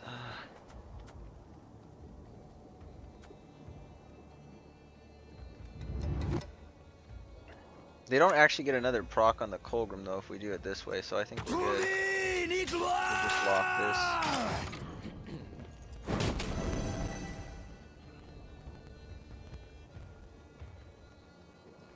And the difference isn't that much, so it's only like a 8-point Colgrim. So we should be good here. Yeah, okay. See, look how much these guys play for in a long round. If they hadn't killed them, that's crazy points. But just already, like, say this was Portal. Portal would have been playing for 22 points right there. Okay, so we draw the whole hand. This is no good.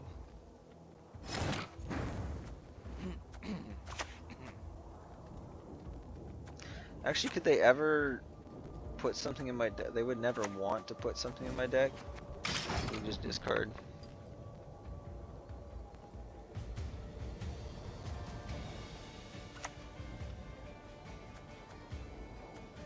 I shall do as you command. We go where the Empire has not yet reached. Yeah, this is looking pretty good. Still got a lock. Cool room.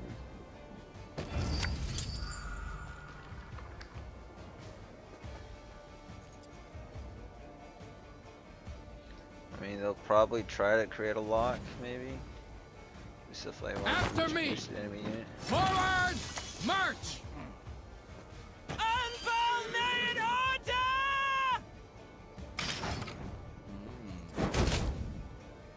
Solid stuff.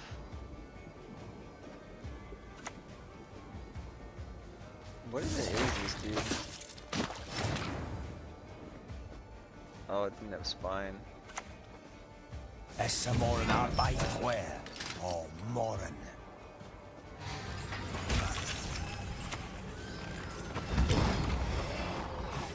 GG.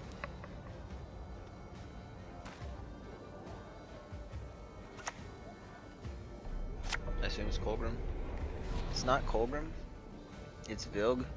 Wait, does that actually put them ahead? There's no way. Quite the menial Oh, it task. Thank goodness. Holy crap. That might be the most oppressive mill deck I've ever played against. I've never seen anything quite that crazy.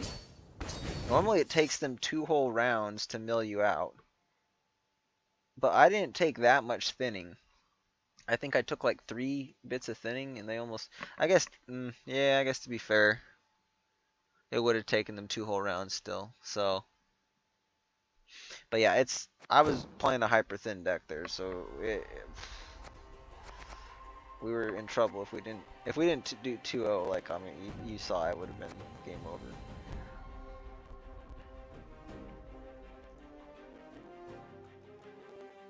I was fortunate to actually have the Regis that I was able to play. So. Alright, soldiers here. So, this is just, I'm not going to go over the deck too much. This is just, well, I actually do want to change, okay, never mind, we're at the right outfit.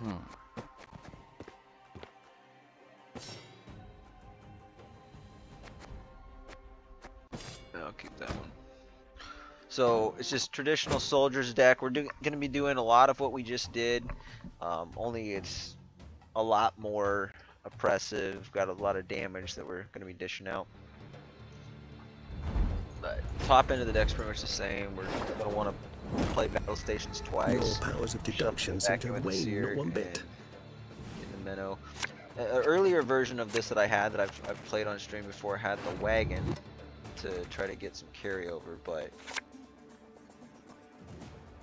anyway, I have Daryl and Soldier in here now. Okay, this is pretty good. We have blue coin. We are on blue coin. Nice. All right, so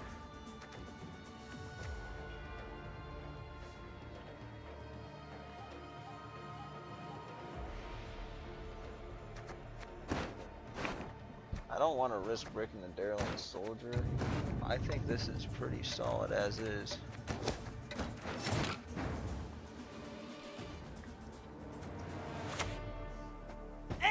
Okay, this card with Veil is kind of scary.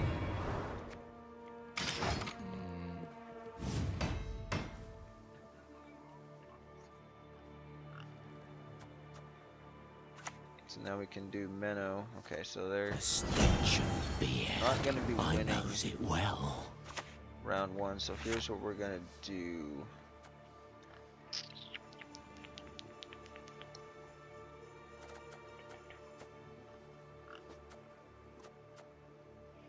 Play tactic for your deck.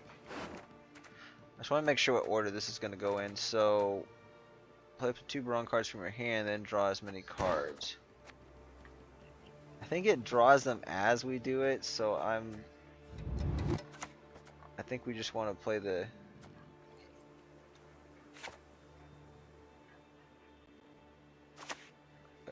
Quiet. play it like that. Here.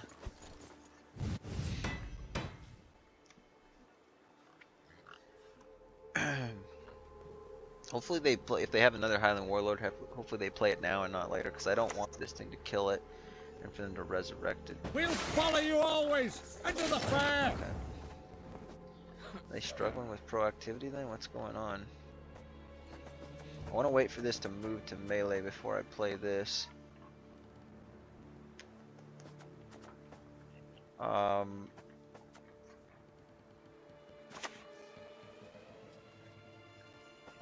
The Empire will be victorious. Yeah, I think I'll take Minnow here.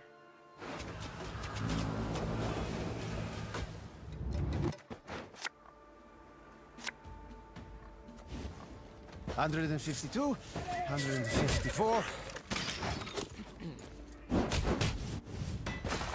It's pretty solid stuff.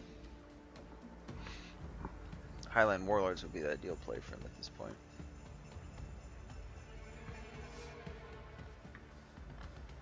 Well, it depends, I guess. Brockfire Warrior is the best if they don't have Freya's Blessing.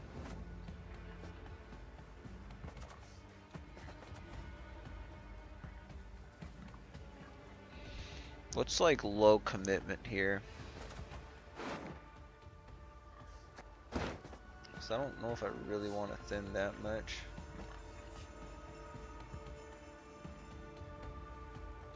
Every opponent plays a unit there.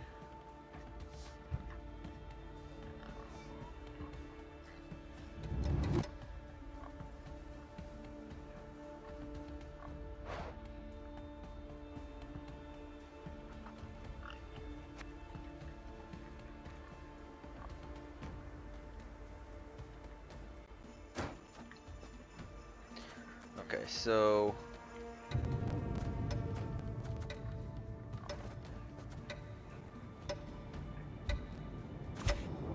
I'm just gonna set this up again. For the light of the great sun.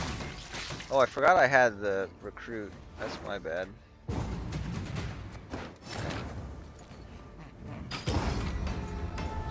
Okay with that.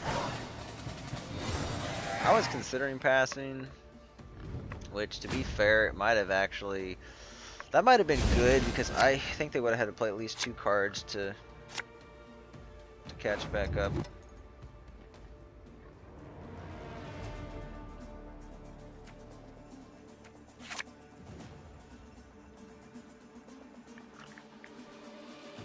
That's gonna be handy. I'm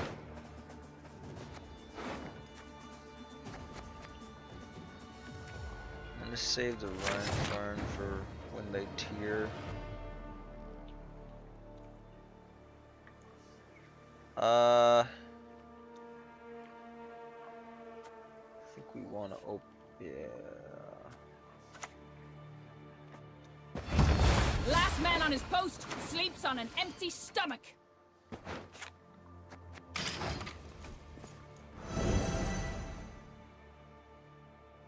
Hopefully we get that.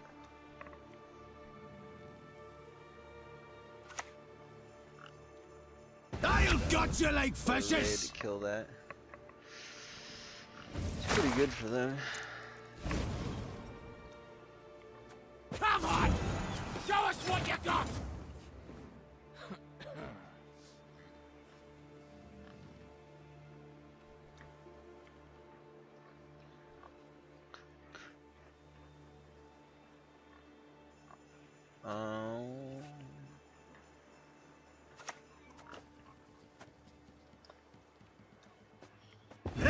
Establish this now. Tomorrow! We conquered Gesso! These Nordling scum are no better!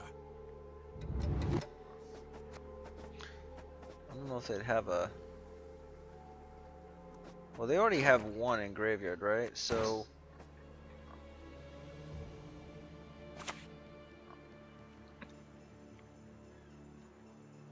Seems like an okay infusion.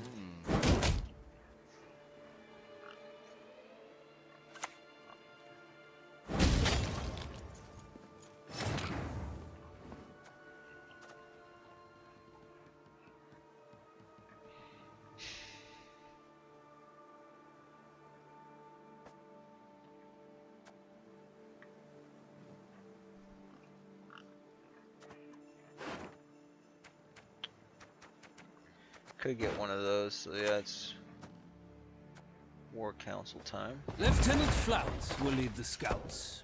Okay, that's good actually. If magic dies, this world dies with it. We got enough bronze cards, right? Oh yeah.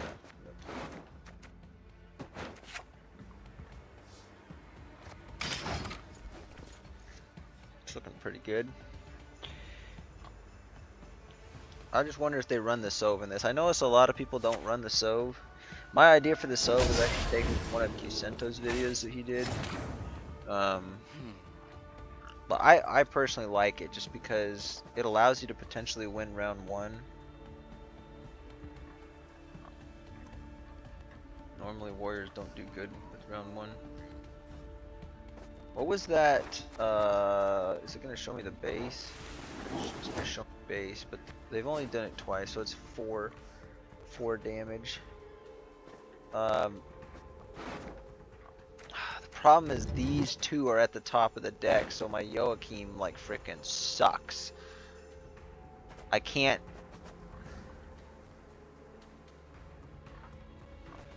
Yeah, that's extremely bad.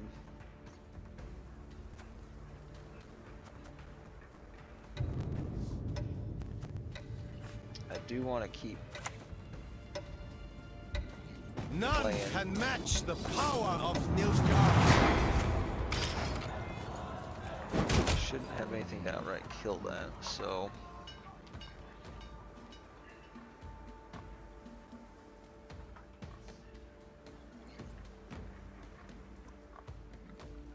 I'm willing to play in 2 more cards.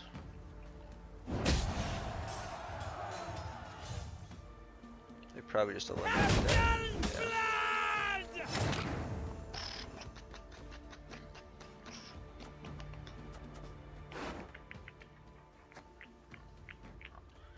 I mean, we get this, we get the battle preps for this, so I don't really, yeah.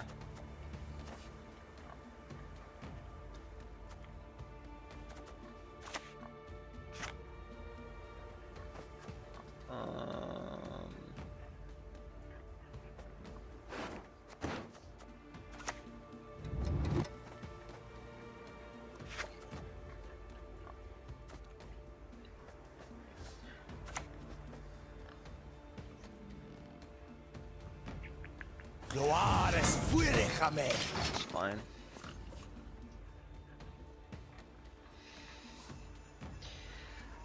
What I'm wondering is if I, instead of saving the carryover, if I should try to use it to just get another card out of them. Your skull'll make a fine tankard. A grave error.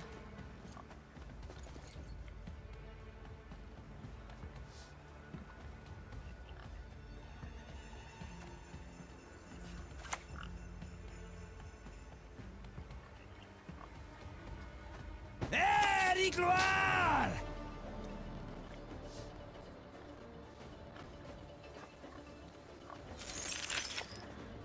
Um.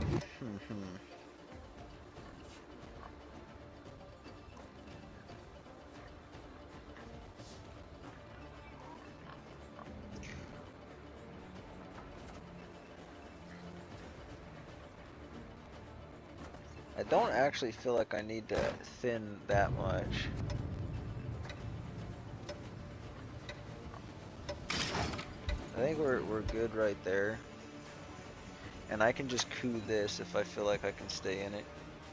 Okay, so we're gonna trade with them. Although that kind of sucks. I should have done the swap earlier.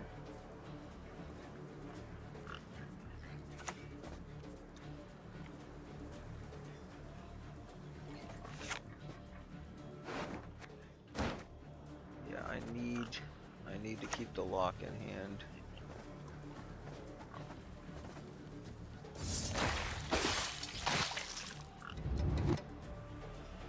No one calls us cowards!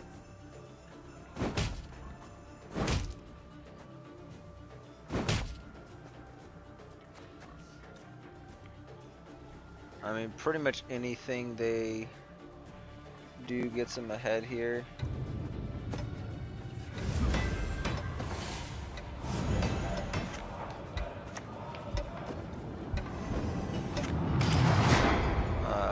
Except for now, they gotta basically use leader to get ahead or do that. Maybe. Sacrifices must be made on both Yeah, that's sides. not I want to walk away from this. So we get card advantage here. Or not card advantage, but we get card back, so. Sit at my table and let's drink. I guess if I would have played the use my war council carry over, I could have actually made it so they couldn't have just played the brand there.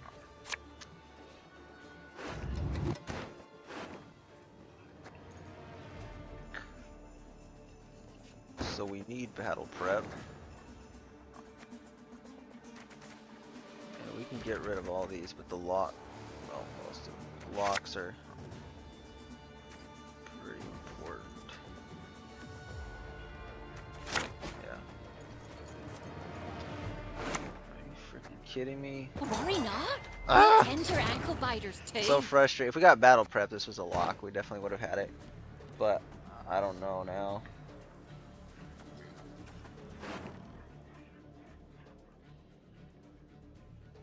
Yeah, that's pretty bad.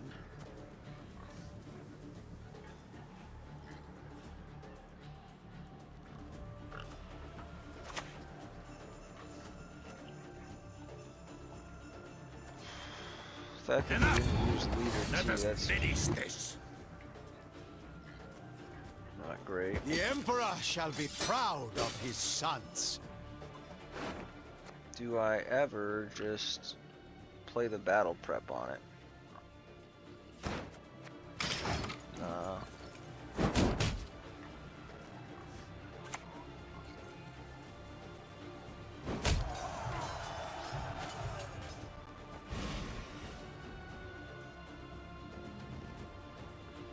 We'll greet him, we will. But fair and iron.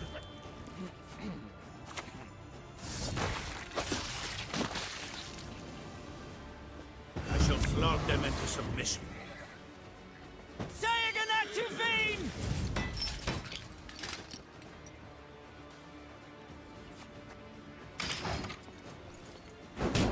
I've never seen this deck with the tall punish, so we should be good.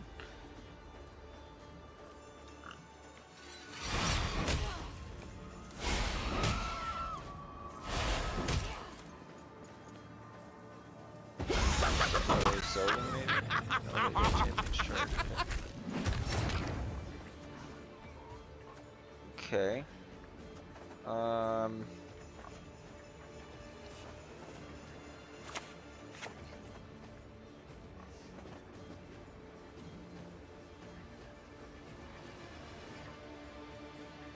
Oops. Let's maximize My the blade. points, so. I trust you have sharpened it.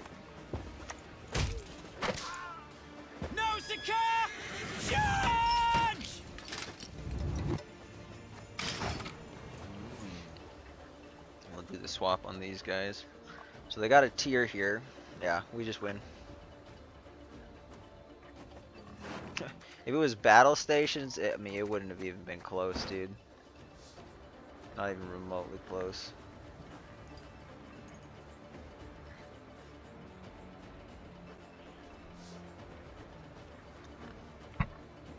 There's still nothing they can do to win. Now, if they had like, I guess if they had a punish and then kind of weird. The lock is kind of useless here, to be fair. Considering they only played it for one card, so. But, you know. It is what it is.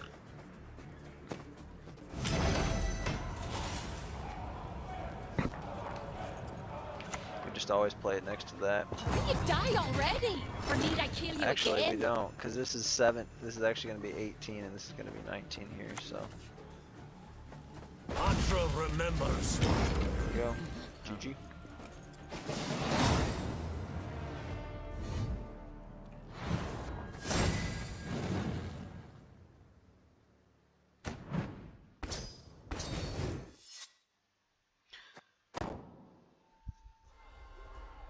Alright, this is kind of your standard fare soldiers.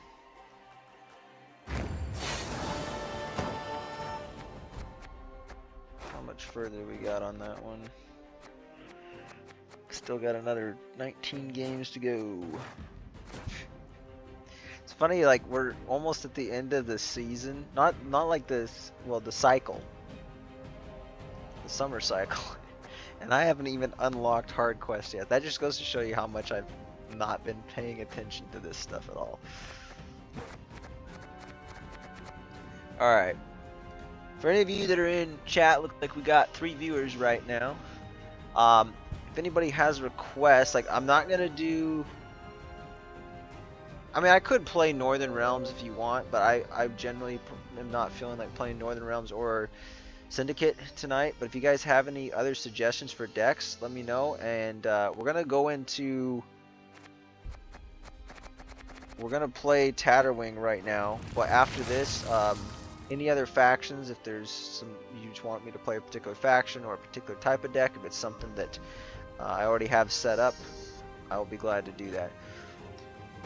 I'll go over this Tatterwing deck real quick. The main thing I changed on this, because Tatterwing got nerfed and Lara Dorn got nerfed provision-wise, I experimented with having an Osril in here because I was like, wait, why didn't I think of this before? I can just replay, I can just consume the Tatterwing. But then I had a terrible game with it where I played the Osril. I'm like, perfect. And then I'm like, wait, Tatterwing's at 1 point. Oh, it's because it boosts itself. So, anyway, the Osril is not playable with Tatterwing, so I took that back out. And I was thinking about putting in Naglfar for consistency, but then I was realizing I didn't have enough units. So we just put in an Arrakis Behemoth at the 8 provision slot. And I took out a Bone Talisman to make room for some stuff, and then we just changed a few things out down here. I think I used to have the Night Wraith in here. We swapped out for Kikimor Warrior. And I think I had, I don't know if it was other new units, but I put Natural Selection in. I think I had a Purify and Boost by 4 Crow's Eye. So we just got a Natural Select dead damage by 4 and then spawn a drone on each a random allied row for each point of excess damage dealt. So this is already, because of our passive, it's already going to spawn 1. So like the floor for this card is 5 points right here. So, well, in fact, it's always going to play for 5 points, I think, except for if we get a good removal. But if we just remove like a flat up unit and they have other stuff they can boost and all that stuff, it's like floor is like 5 points. But it works good in Tatterwing and it's just going to give us more bodies. And then we got a Hideous Feast as well, which works for... This works really nice for damaging an enemy, like getting removal and then getting a 3-point boost on, say, like a Thrive unit, if we just to kind of keep it out of removal range a bit more, or even just getting a little bit of extra boost on, like for our Hive Mind. They don't show it, but if I type in Kikimor here, we're gonna get to play these 3 cards. So generally, I believe the order would be Kikimor Hatchling, and then you probably go into a Warrior, and then Stalker, and then Warrior. In a short round, you might do the Warrior first, just to get that point slam, like especially if you're not gonna proc the whole card. But Kikimor Hatchling usually is the one, because you spawn the drone, you get it there, and then the next thing you can use, you can just boost it up, and then use an organic card to do that. It boosts self by 1. You can do an additional boost, and then you can remove 1 boost from self to spawn a drone. So you're just gonna like get the spawns, and like in a long round you can spawn out all of these. So like this one would be the second one, and then you just start transforming drones into Kikimor Warrior. So that's like a 2-point return engine if it doesn't get locked or destroyed. And then you got Stalker here. You can just start using that to kill off your drones and allow you to damage enemy units for removal. There are certain circumstances where you might take this first, maybe, but I think most of the time it's going to be Hatchling, Warrior, Stalker, Worker. Or in like a mid-length round, I might do, like, I might just do Hatchling, or I might do like Stalker and then Worker, and then try to save these for like a long round if I think the next one's going to be long. Like if I'm like ahead, I think opponent's going to pass, I probably don't want to proc the whole thing. So, but yeah, basically the deck doesn't change very much. Laura's still at 4, so she's still really good. You can just do Gales into Red Riders, and that gets us our second Laura. So we get a bunch of boost on our unit, so it's pretty solid stuff.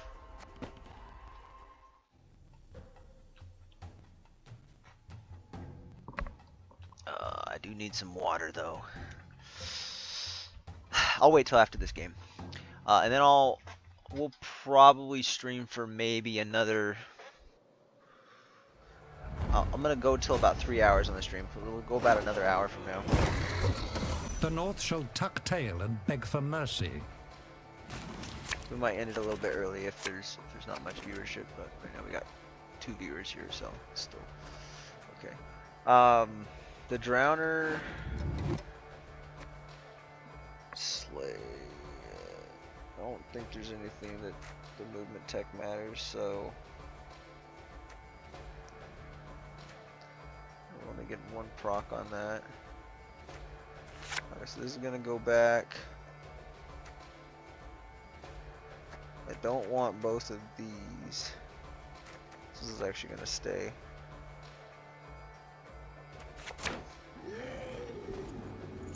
Actually, I do have the Laura here.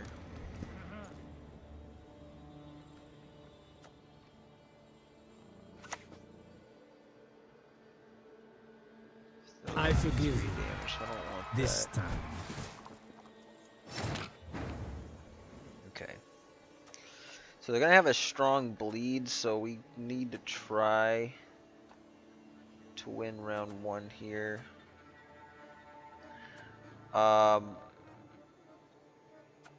I think we're gonna open up with Hive Mind.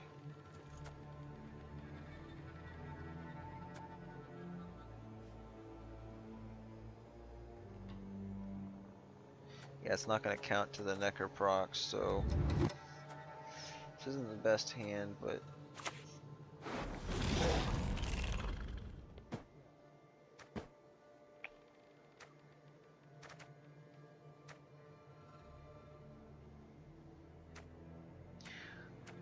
I think we'll have enough tempo that I can save that.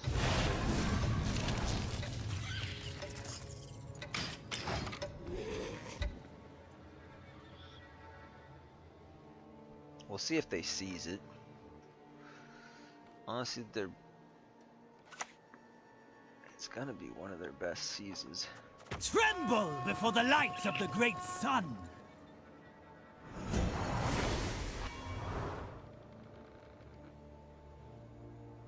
Okay. That's not gonna be very effective in our matchup here.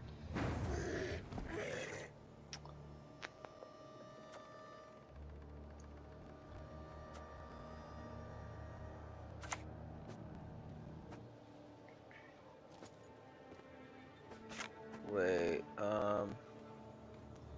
spawn a drone on this row. I think it should do it on this row, right? Okay, good. Yeah, that's what we want.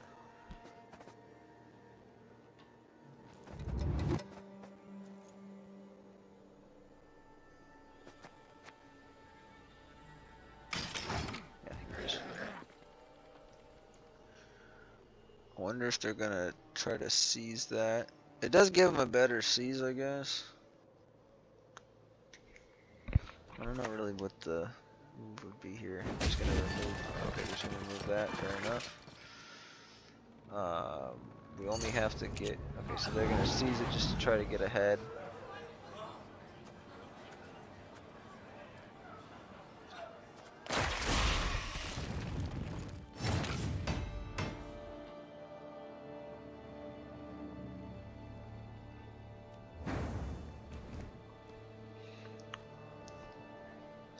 Whatever our plays dies, so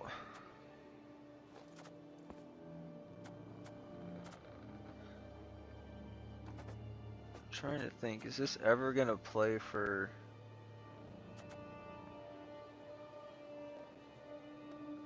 yeah, it could play for 4, this could play for 4.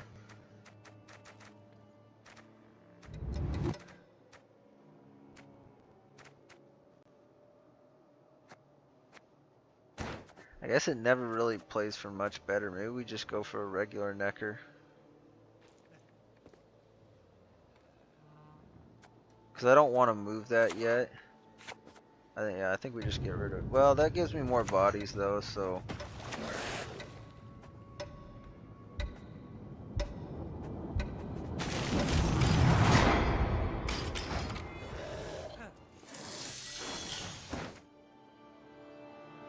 Yeah.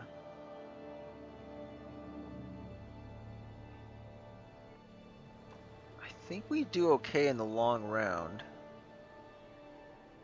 Now, my concern is them getting a pass off on us. Okay, so it's like a soldier and slave. Huh, interesting. That is 6 or 5. Okay. Interesting.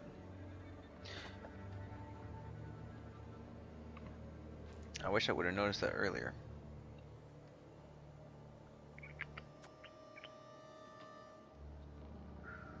Maybe.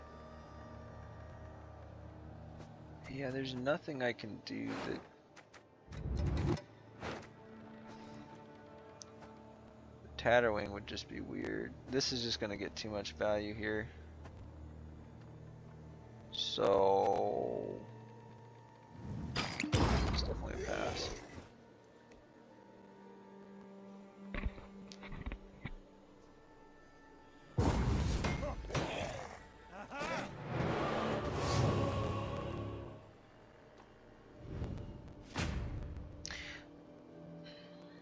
I think we'll be fine. The soldiers are a little bit scary with this, though. I think it's going to shut us down pretty hard. Okay, that's pretty solid. That's also pretty solid for long round.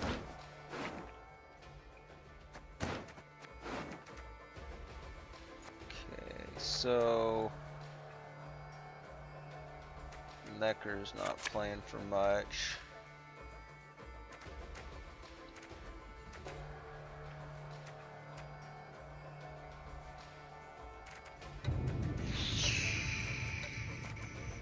Mulligan the spores. Okay, that's actually pretty good right there. So we can at least kill one of the Ardfane light cavalries. I do have a beast. This is going to be the target here. Although I might have to play Tatterwing though. Stay in this. That's one of my concerns. Reality is that which, though you believe it no more, does not go away.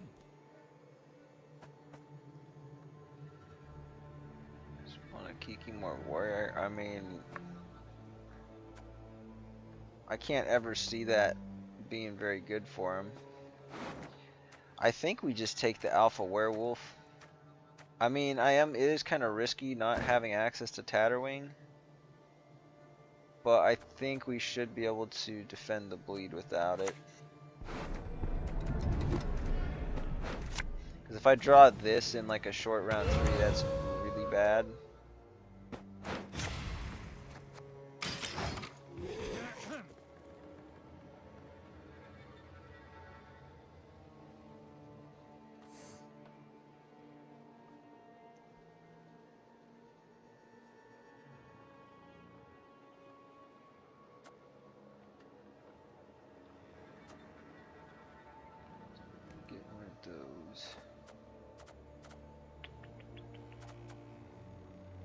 I can just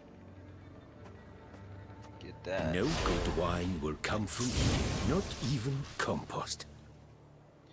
Okay, now we're not gonna do that.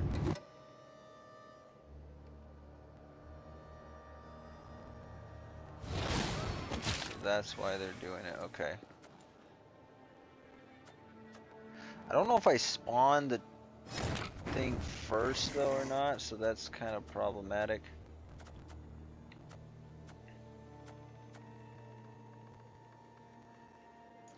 Yeah, at this point I think we just, well,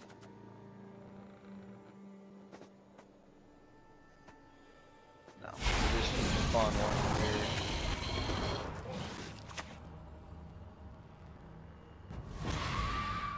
That's a good way to get some points on it.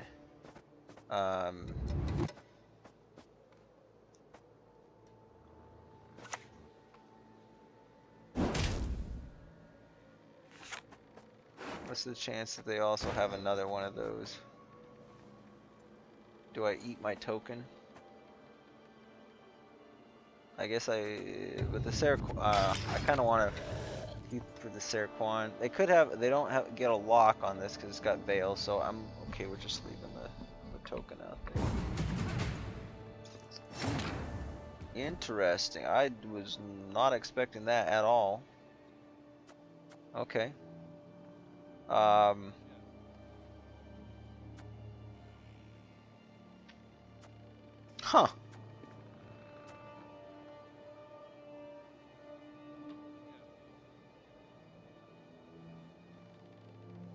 That is interesting.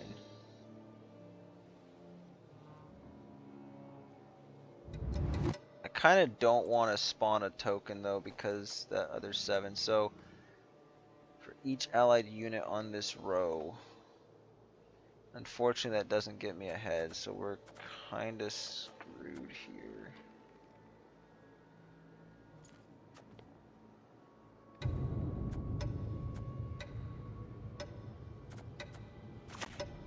Yeah, that was, oh, no, it does get me ahead. It counts itself, I did not, oh no, it starts at 1. Okay, yeah, oof. I did the math wrong. That actually works. That is kind of the ideal situation, because that thing's only playing for like max of 9 points.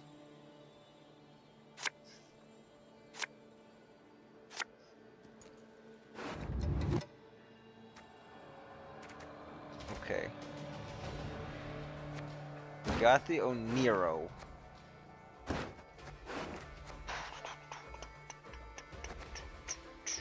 I think this playing from hand is kind of slow, maybe. It is a long round, though.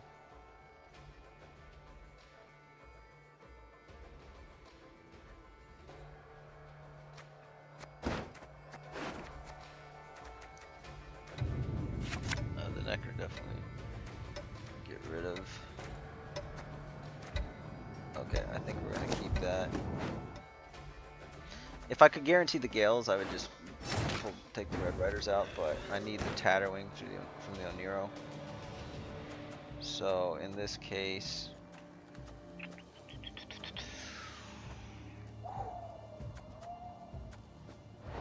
that's only what, 6 points? So yeah, that's never worth it.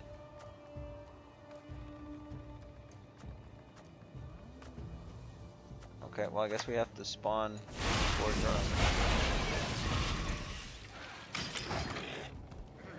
Makes sense.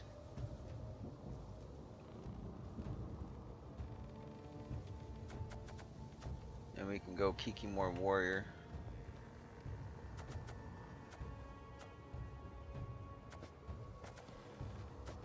Yeah, it's looking pretty solid. That's for Tatterwing, that's for getting a second Lara.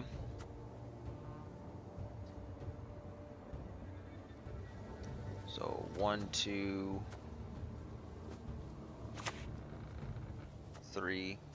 Those are probably our last plays, and it should be right before we play this.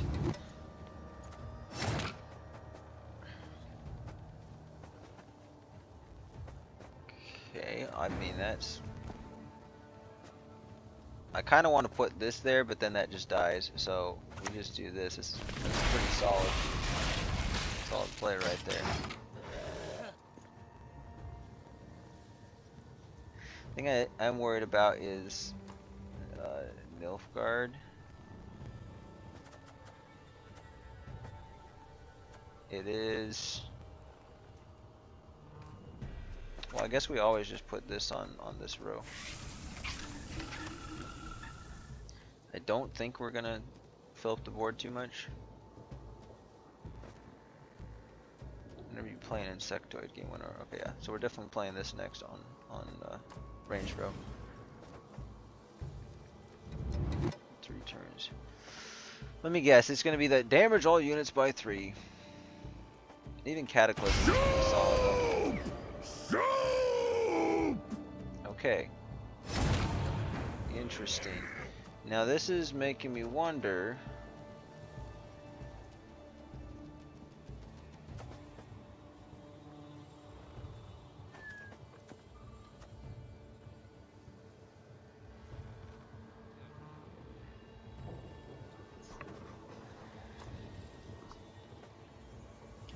Do I play that and then go for the Lara? Maybe? I actually don't know what the correct move is here. I'd have to commit to that if I do it. There's only going to be 2 that will die here though.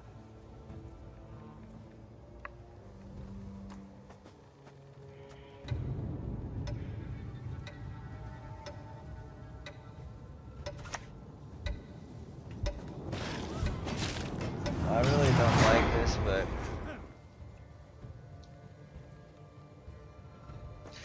yeah, I probably should have either done Naglfar or Bone Talisman.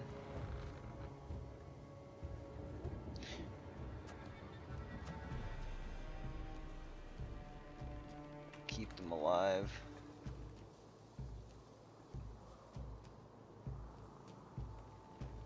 No, the Bone Talisman's still gonna play for more points if I fill it up. That's a good roll effect for this though. They're shutting that. I mean, it's gonna do something to me for sure. Beautiful is Ophir. but of dangers full. Dude, come on.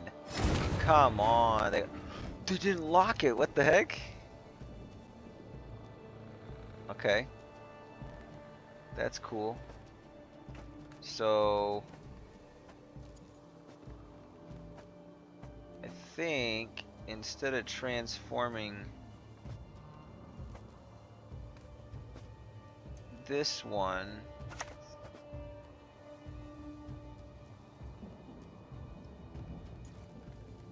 I think we transform one of these, and then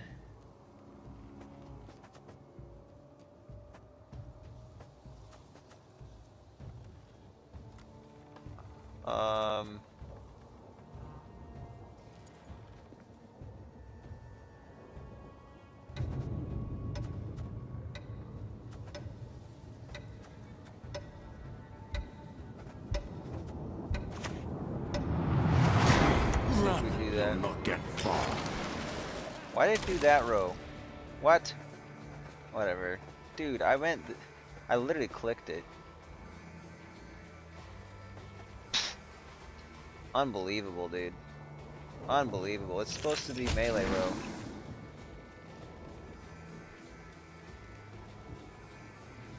That's so bad.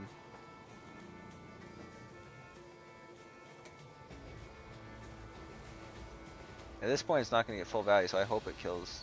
Well, actually, I really don't care what it kills.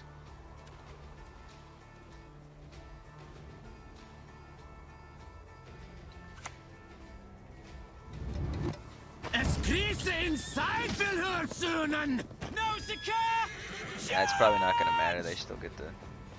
It still gets the same value. Well, it doesn't get the value of the boost from this, though, sadly.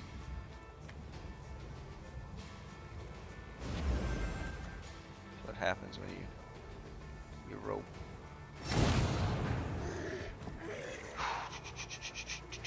Well, I guess in this case we just we just drop the rest of this. Does the row matter? I don't think the row matters anymore. So just drop all these. Play Lara. Wait a second. No, please don't tell me. I just had an idea. A bad idea. Opponent plays a gold wild hunt unit. Oh no.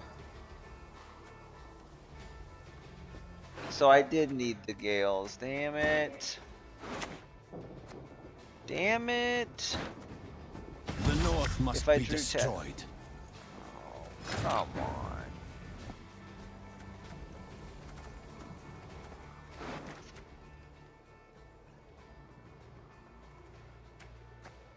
Ah, that's no good.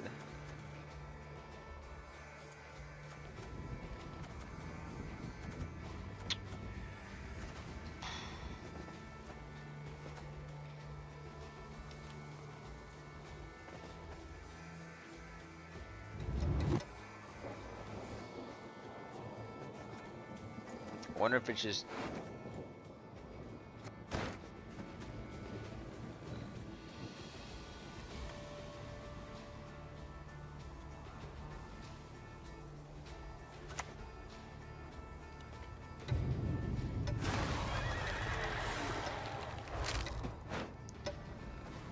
we'll just do this and I'll replay that. Souls will propel this longship. Okay, well, that's sad.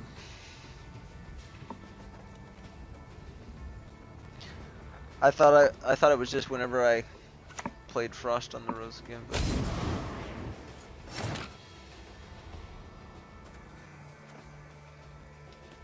1, 2, 3, 4, 5, 6, 7, 8. So we get 8 points of removal. It's not great. Or did they just play? Was it coded? No treason. That was pretty good value, treason value actually.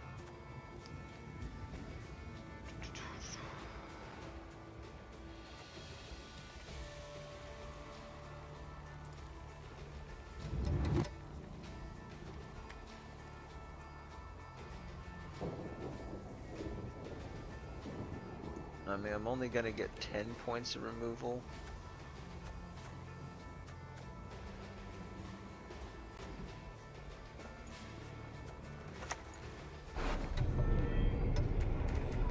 I think we just play Tatterwing now. Oh, I didn't actually realize that that's... What did they even treason? I didn't have that many points on the board there. Because they didn't kill this. That seems like it was really, really bad treason. This would have been better treason. Although maybe it wouldn't have killed it actually. Yeah, because it had the armor protection. No, but it was only at 2 then. So they could have killed it. I don't know why they didn't do that. It's kind of weird.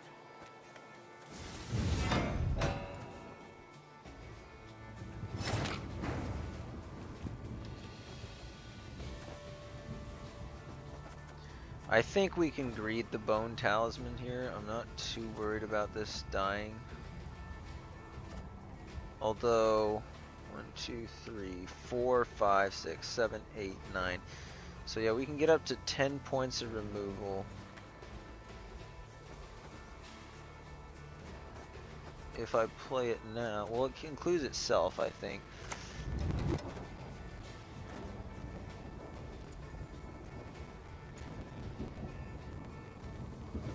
I'm gonna play it there. I'm gonna hope that they don't. It's kind of risky.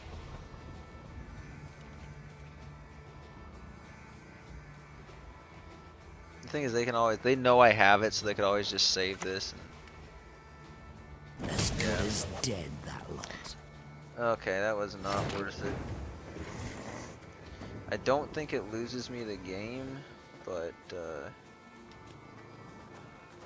2, 3, 4, 5, 6, 7, 8, 9.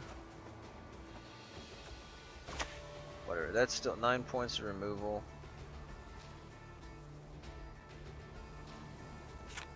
Although, yeah, we're not getting me better than that, really.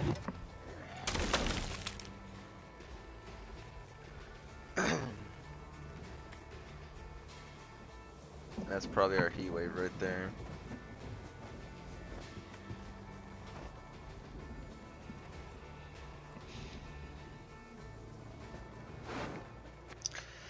Yeah, not having the gales kind of screws us a little bit. I think it's still winnable.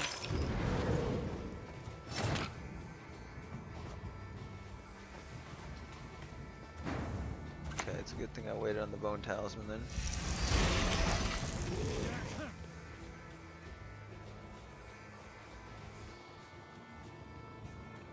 Yeah, it should be enough.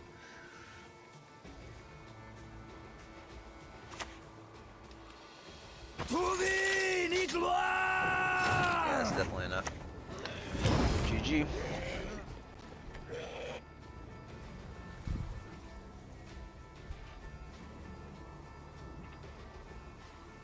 I'm definitely better at playing Tatterwing than I was the first time. First time it was pretty sad. A couple times because it is a very different deck than how most of them play. I mean, you got, for one, it's a swarm deck. I think if you know how to play swarm type decks okay, that's like half the learning curve, but the other part of it is like you got to be thinking, okay, which units am I, like, even Hive Mind is kind of tricky to use. You have to know what the create order is, what's better for certain matchups. You have to be quick about it too. You gotta know, you gotta make sure you don't overswarm your rows. You don't have many point slams, so you have to be very tactical about the length of rounds that you're taking and whether or not you can contest or not. But as long as you get that in play, like, the deck has massive point potential, as you saw there.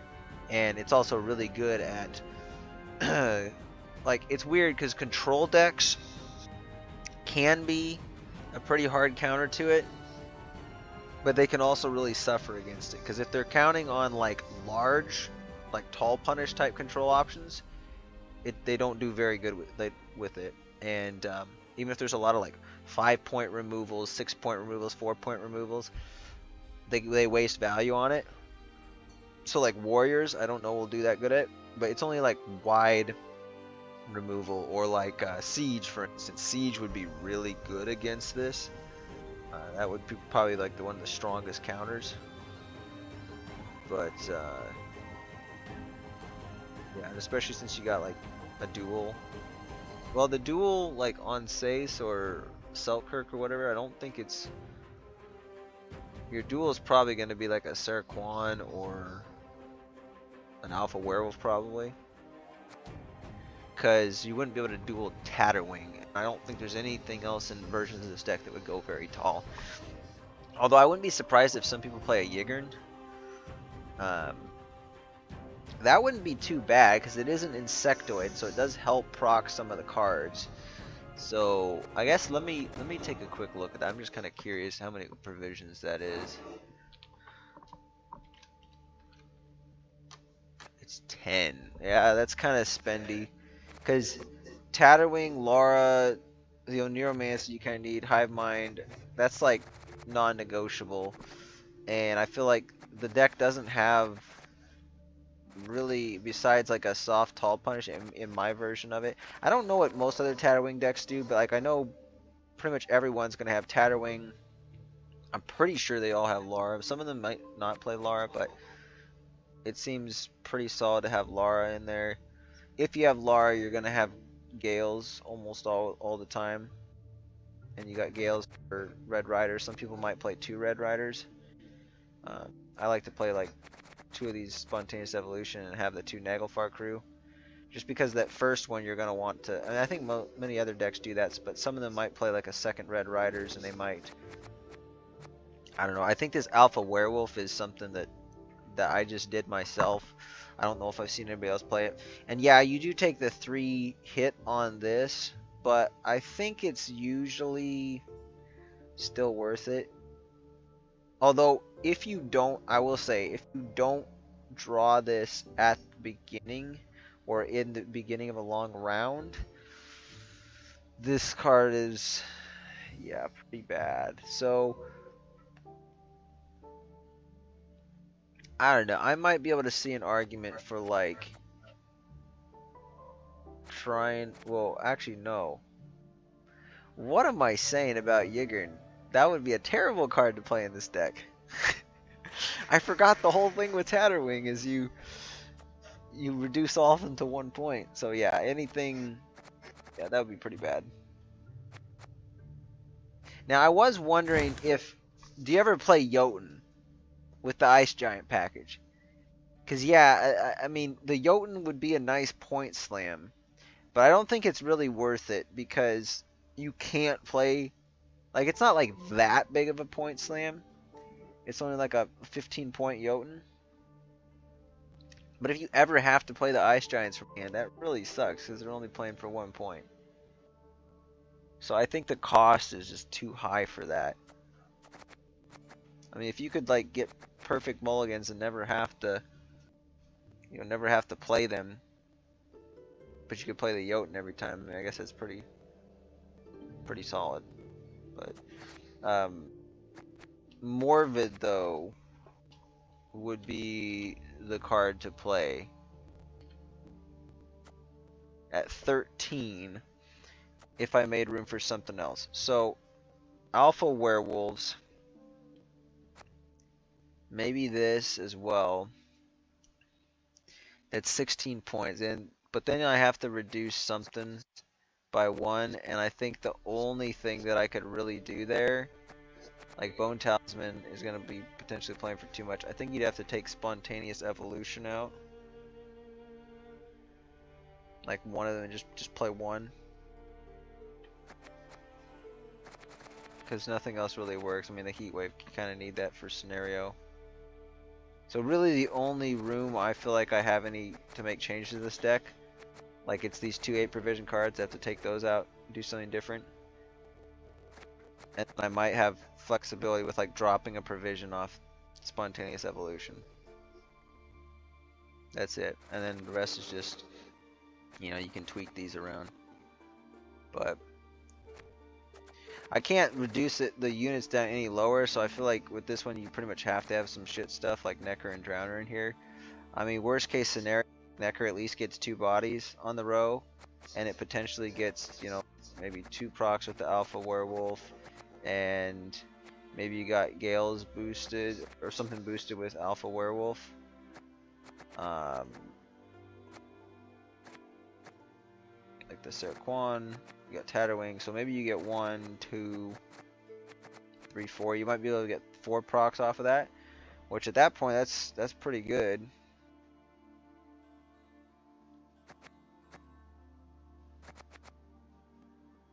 So, yeah, that's probably the best one to do.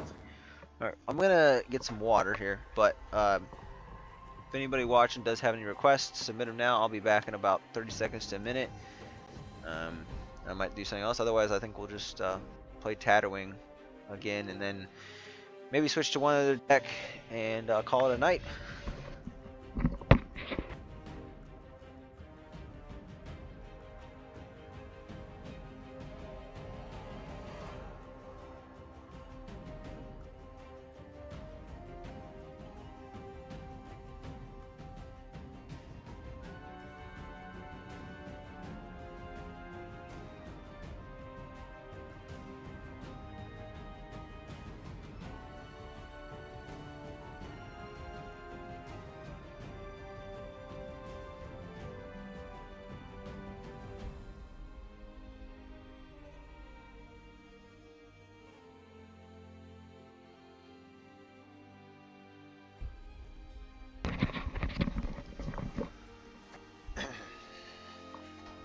Alright.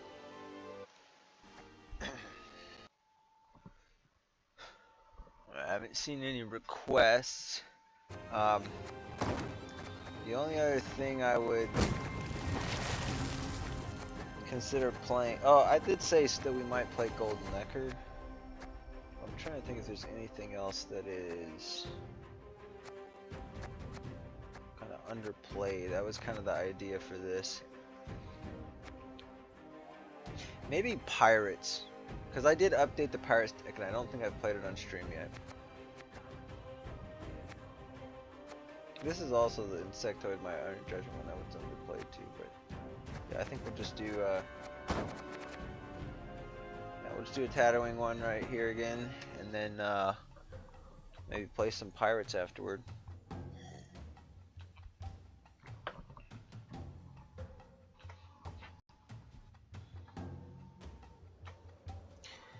Just think if we wouldn't have messed up that one game.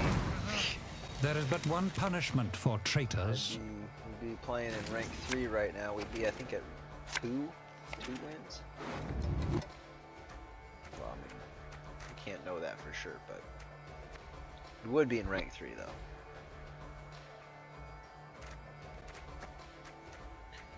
Alright,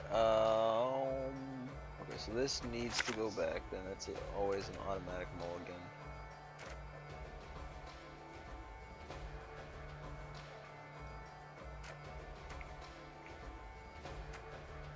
We're gonna overswarm.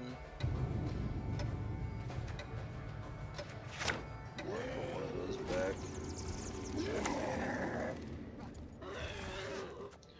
Don't have natural selection. So I haven't played Tatterwing enough to really get a good assessment on like what we can do in terms of how far we can push it around.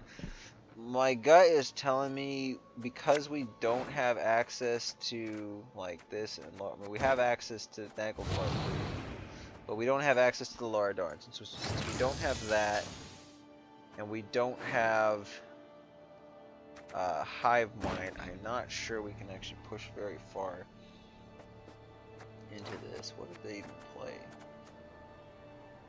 Okay. Are they gonna have tokens?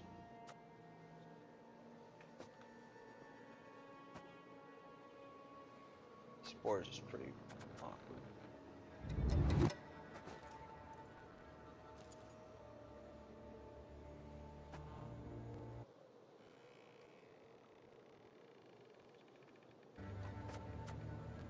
I think we just save that.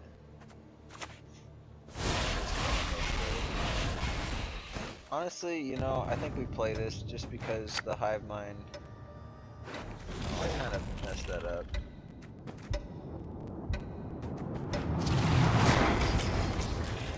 Well, it still works, I guess.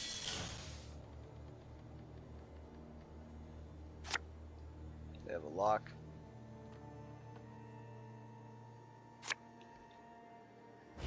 Go before it's. Oh no. Oh, I that still is hope they'll bad. paint a picture. That is bad.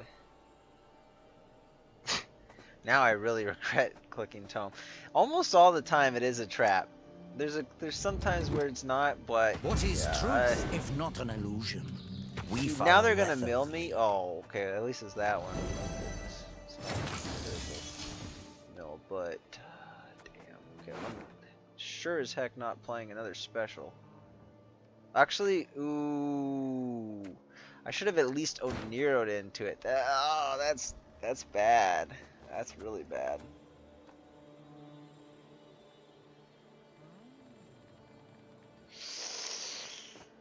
Oh, I don't even know. Can I risk it?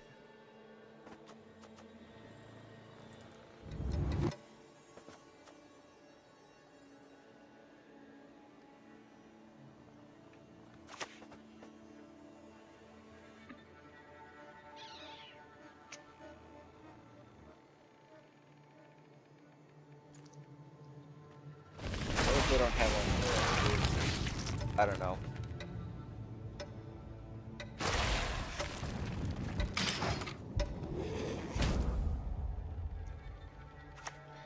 I'm not gonna risk it. Time to get our hands dirty. Oh fuck, dude, you gotta be kidding me. That was our big push card.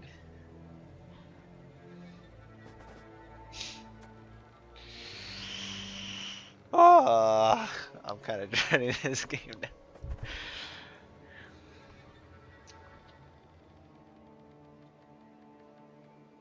Shit, now I'm kind of regretting it. I thought maybe they just had a little bit of mills. They probably are full on mill, aren't they? Gosh darn it, dude.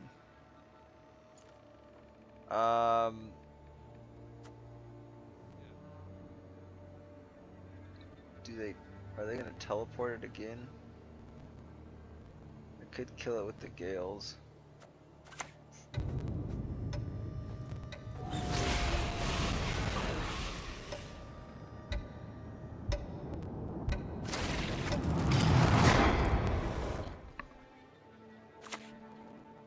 Yeah, Here's our chance. now there's no reason to kill because I can't kill both of them. So 1, 2, 3, 4, 5, 6, 7, 8. Yeah, I think we just actually I kind of well. Do I need to play Wolfpack? Probably not. I might be able to save it.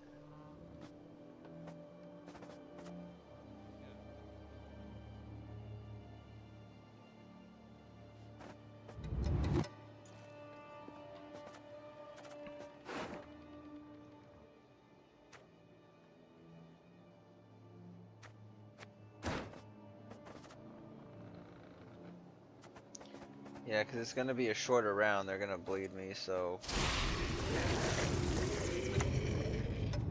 I'd rather just wait for that, and we'll just go wide, and hopefully that's enough. Now, the Ser Quan is kind of iffy.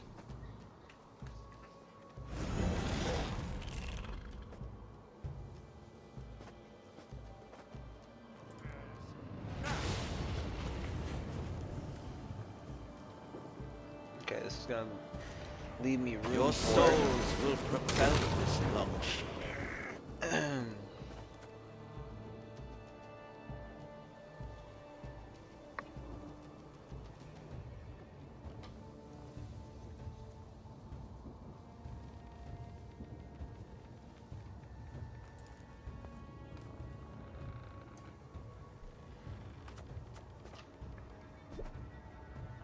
Do I want to do that?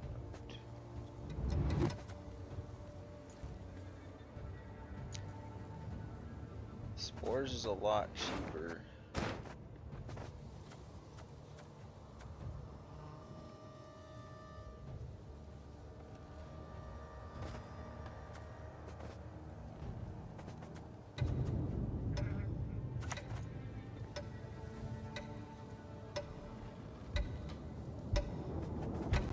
Play that.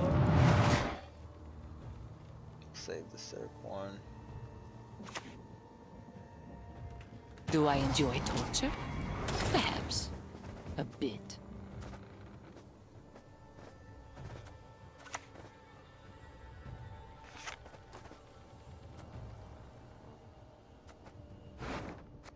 Am I okay with the longer round against them? I think I am. So they're probably gonna push anyway. So I will save spores. Like I can't imagine that they would ever pass here. It just doesn't work for their strategy. Okay, I guess they do.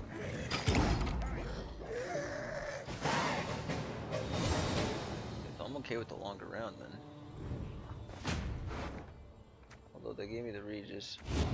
That's only if I lose a round.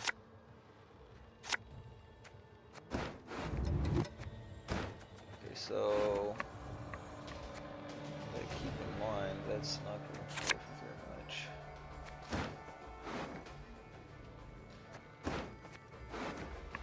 Dude, I want the Onira though.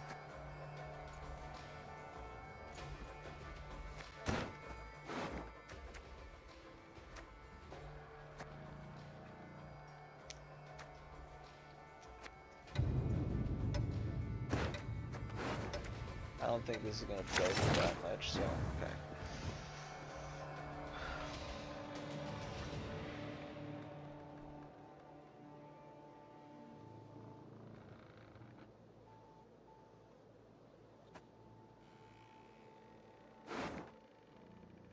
Do I just go for the long round against them?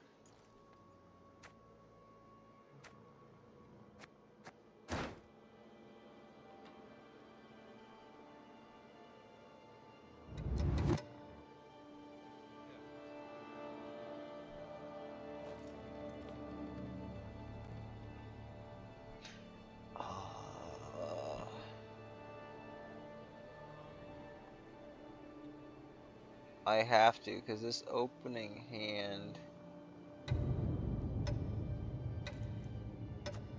I mean, I could play Tatterwing, but I'd rather just take the card advantage.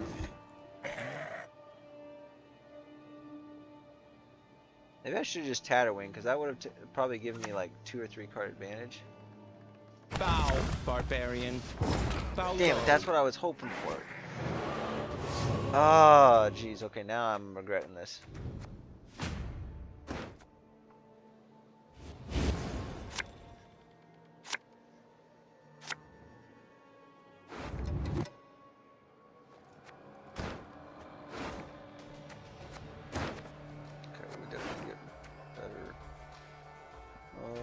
Attack damage by 2, that's always going to be the worst card.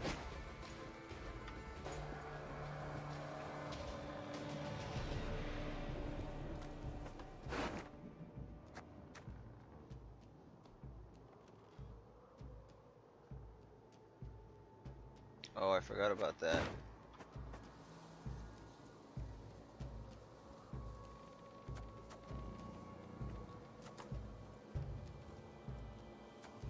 I mean, we do take a long run with Kikamor Warrior, so that's good, as long as it survives.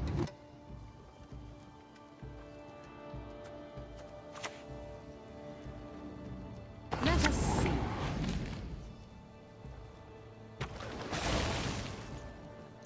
That's not great for them, though, giving them a Thrive unit.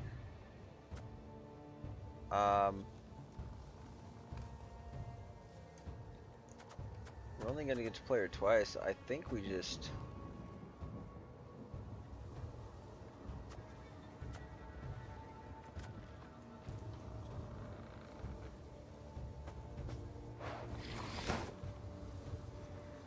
Or is that the spores target?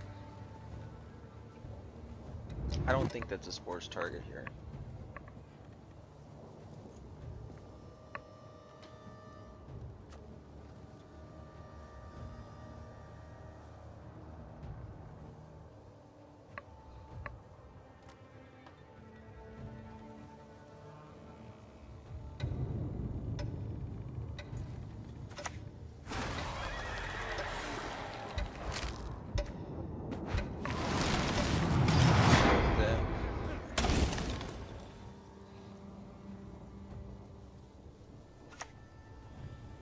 Hail, Kerzer!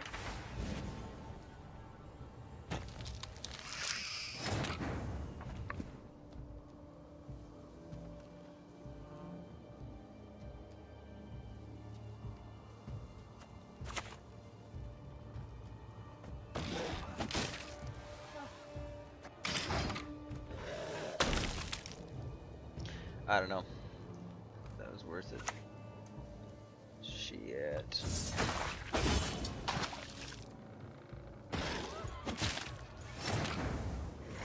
Shit, that's really bad.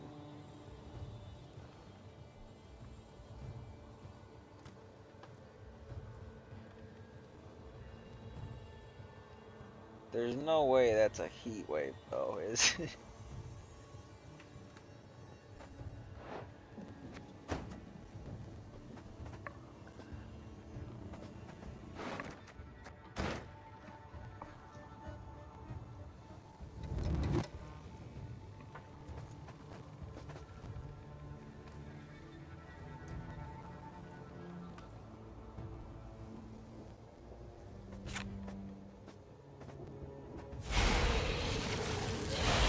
I think it includes.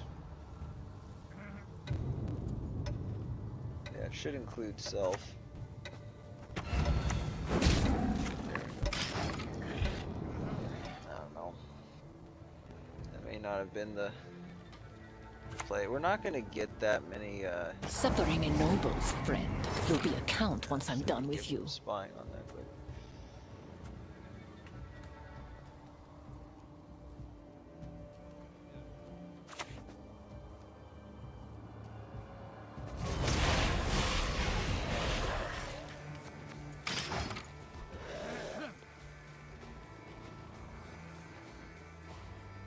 Two, three, four, five, six.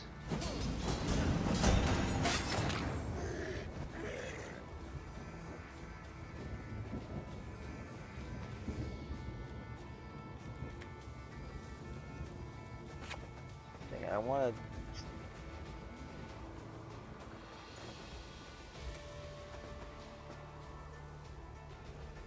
I guess it's not gonna matter, is it?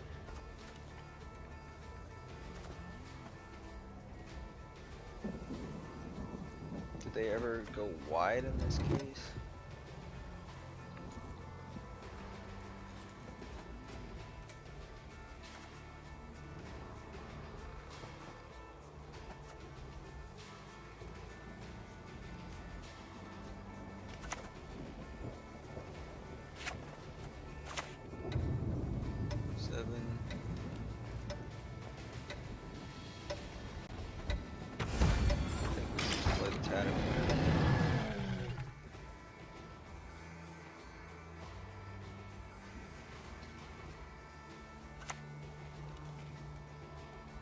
Take him to the woods and release the hounds. Please wait, Your Excellency. I'm falling behind. 2, 3, 4,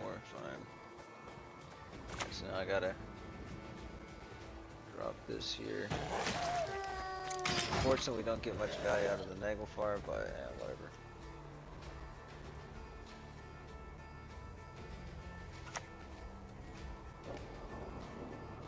Stop fluttering, Oh, little swallow. Burn your feathers off. Solid stuff.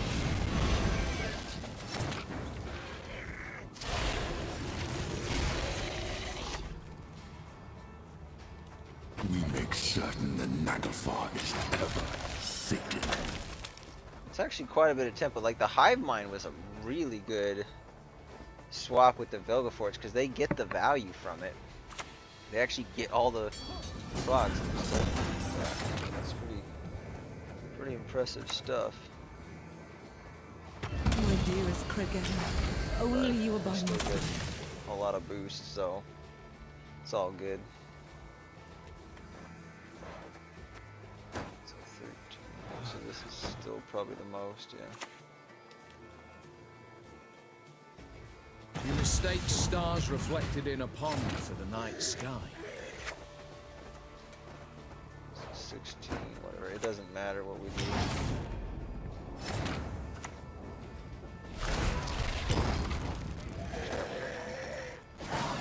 Send reset it. Good stuff. I wonder if it matters the amount of MMR you get. I wonder if it matters if you play the cards or not. I think actually playing the cards probably is better for XP wise because you get so many. You get like I think 1 experience point for every single card you play. Plus you get like bonus experience for like winning or winning rounds. So, all right. You know we're almost at 3 hours. I don't know. I guess we can maybe could go with one more deck. Like one more game. Yeah, like I said, we were gonna play Pirates. Good, so let me just take a quick look at this. It's been a few weeks since I played this. So we got Endless Voyage. We got, I was considering taking out Covenant, but if I take out the Defender, I pretty much have to take out Dagger 2 Blades. Because I found Dagger, like, it's an awesome card. I love this card, but it just goes super tall, and it's a very slow engine. And some of your other stuff, like for instance, if I play Naval Supremacy and then I play Dagger 2 Lights, it's already getting damage down to 1. Plus, there is, if I'm playing a mirror matchup against Pirates, and we both have Naval Supremacy going, Dagger gets dropped down to 2. So that's not good. So I pretty much have to have Defender. But other than that, we kind of want Justiana round 1 to get start accumulating armor. I want Dagger when I have access to Covenant or to Defender. That's kind of a finisher. Bobyard's in there for a couple deals. Wonder if I should have had the one that gives bleeding and then summons out a ship. Might be room for that card in there. I got a little Drag Bondu on Crate Greatsword boost package going on. Yeah, just summon out with Sigdrift is right. It doesn't really fit the Pirates theme, so in all honesty, I'll probably take this out soon, but it kind of works for me. And then the abordages for thinning. Deranged course here. And then a little bit of stuff here that I was experimenting around with. I actually like the Dim and Pirate Cap. It seems like it's a, you know, 4 for 6, which doesn't seem great. But it is damage, and it's 3 pings of damage. So that's not bad. Okay, we'll just go with this. Alright, final game of the night.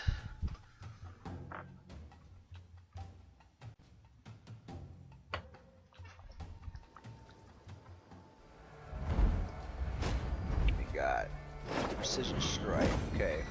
Your powers of deduction seem to wane. This might be a tough matchup, guys.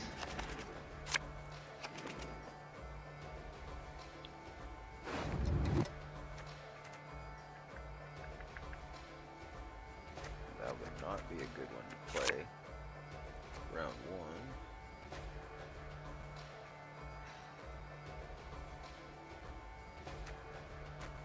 I'm gonna try to keep scenario. Oh, this is just.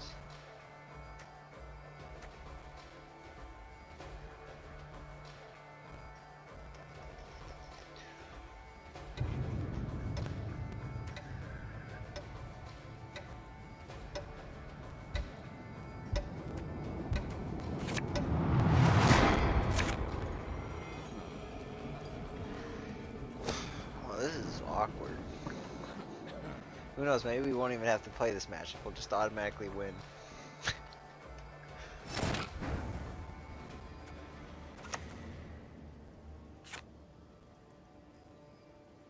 Just open with drag. They might be really okay. Apparently they just forfeit. I wonder why they would have forfeited for that. Like, there's no way that they are just like, oh, pirates are so oppressive.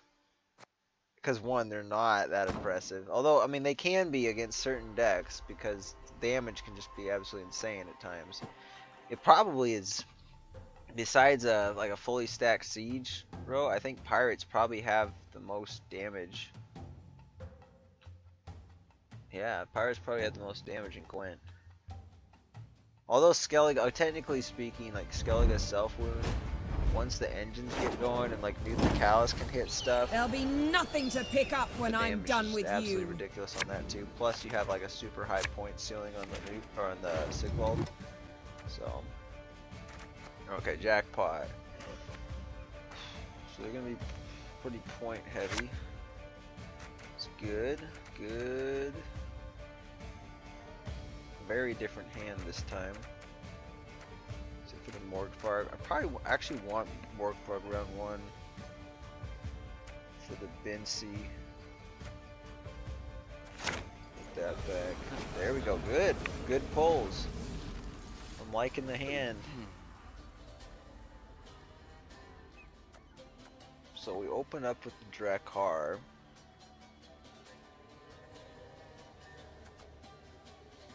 And then we'll do the Corsair, I think. But we got a lot of good stuff. We got Boom, Boom. Like, we can kind of carry this round on bronze cards. Beautiful is a fear, but of dangers full. What? Does it show me what they spawn? It doesn't. Enchanted armor, I'm trying to remember, doesn't it? I think it gives armor into your card to a card in your hand. Wonder what they're doing then.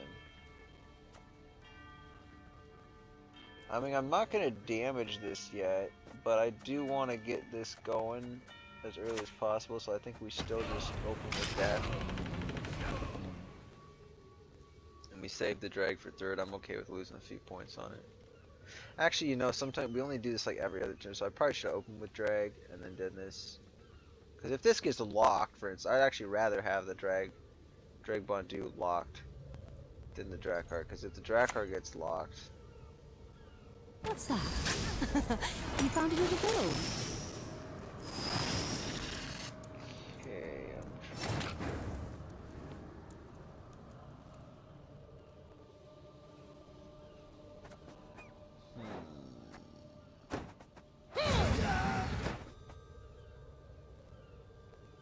I'm trying to remember what this is. I hope this isn't the one...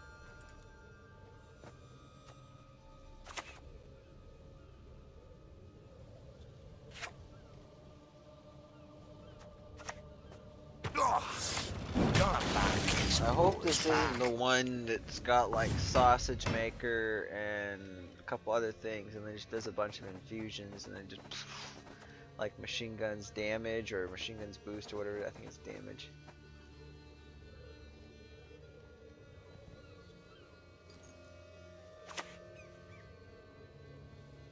That's kind of nasty here.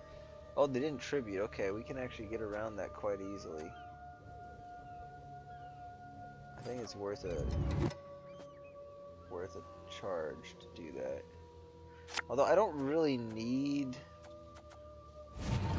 Yeah, I don't really need armor on anything in my hand right now, so I think we just save all the charges.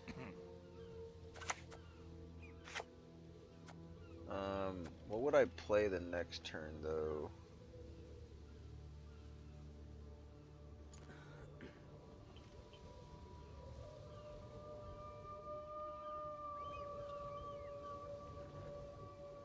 I might need to get around Defender, though.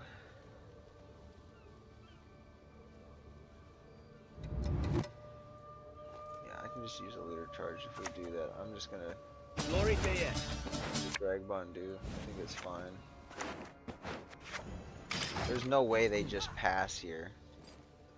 If they put Defender, they're like prepared to do something else.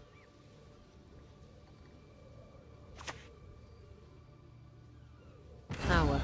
The object of dark desire. Great.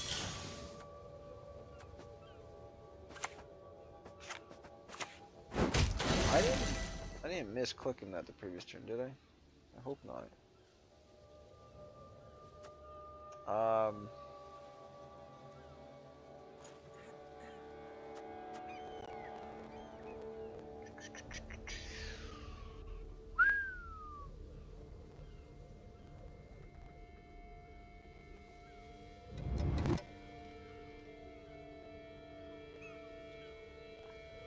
Can I even contest this round? I actually don't know.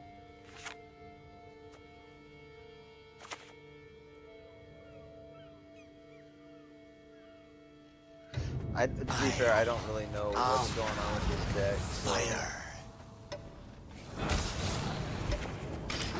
I'm thinking that maybe I should have. I think we're gonna play Dagger 2 Blades and see if we can. Okay, never mind. Well, we can go multiple cards down here.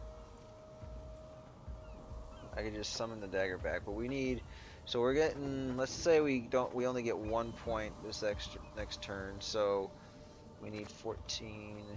Basically 14 more points, and then within -3. So we need 13 points here, I think.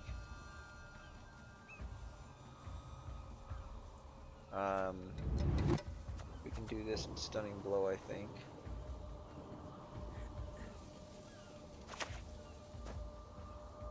The thing is, this is a. Well, how many draft cards do I have? Just the one, yeah. Okay, so we'll do this. He's ever tried swimming in armor? Yeah, we're fine here. And then I think Mardrone is probably what I want to do here.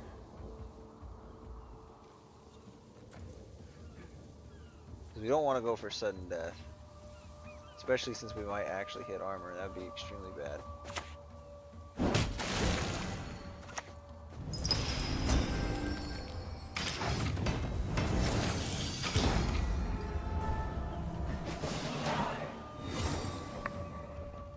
Thing is, we are going to be taking a long round against them. Raid cards, but we can get good value off of that. Need scenario though.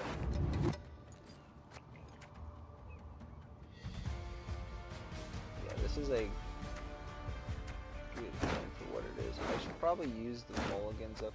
Like, if I could keep this, this would be. Actually, I do have access to that with Fogurn if I really need it. So, there we go, we got scenario. Could I ever bleed in with this? Nope. Don't have enough damage.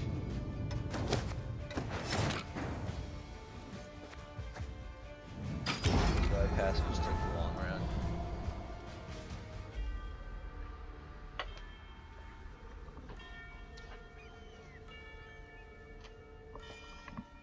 Oh yeah, it's been a long time since you played. It took me. Well, let's see. I've been playing since January, but I played before when this first came out, and I don't think I'd played for like 2.5 years. So yeah, it was cool to get back into it, and I've been loving it since then. It's good to see that, you know, even though the game's not getting any content updates, that I don't even know. I don't think anything there mattered.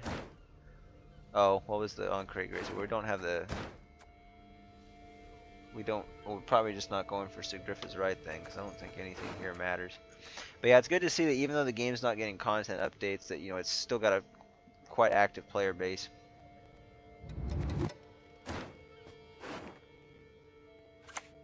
Yeah, we don't want Sigriff's right. Well, I will not let this become a second Sodden. If we think they have damage,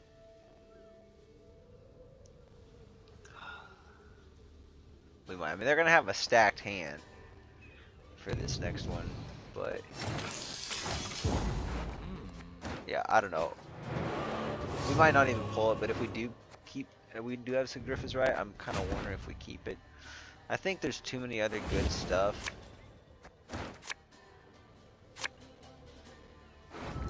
Okay, defender, we keep defender.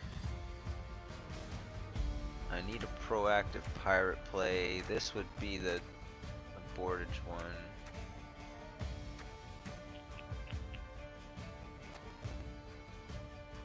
I think we're good.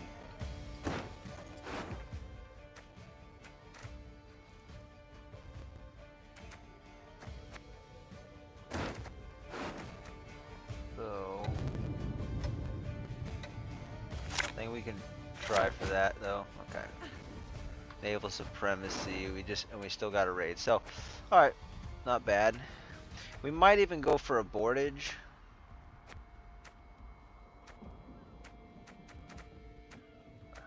But I think most likely champion's charge is going to be it. If we can't trigger bloodthirst though, we go for one of these two. All right. So I think in this case, I'm not sure. I don't think we would.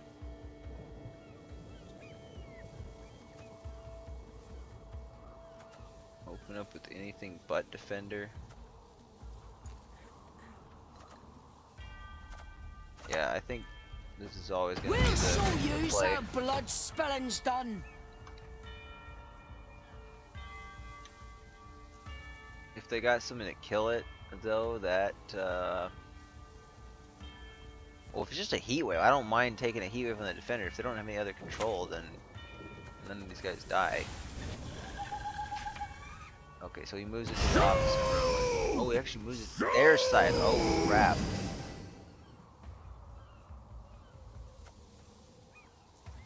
Yikes.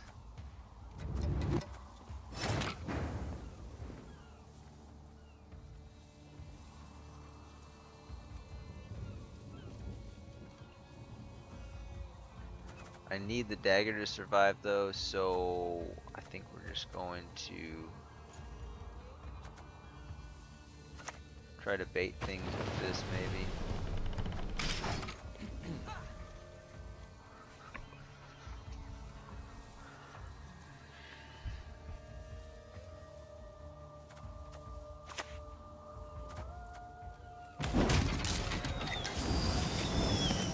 Uh-oh. That's not good. That is not good. I just realized I'm not going to be able to get Bloodthirst 2 anymore. Okay.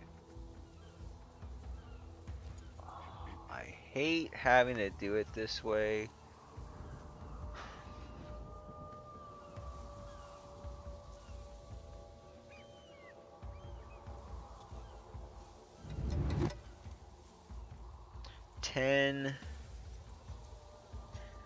Okay, this is okay as long as it stays under 9 armor. That's a lot, actually.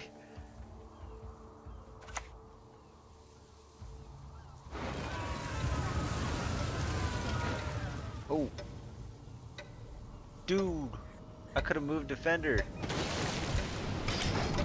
I can't believe I did. Oh my gosh. Because I'm so used to not having to look at any of the other cards. Oh, what? What did he just play? Oh my gosh. That might cause us to lose. Built the frickin' barricade, yeah. If we just moved around it, it would have been good. But whatever.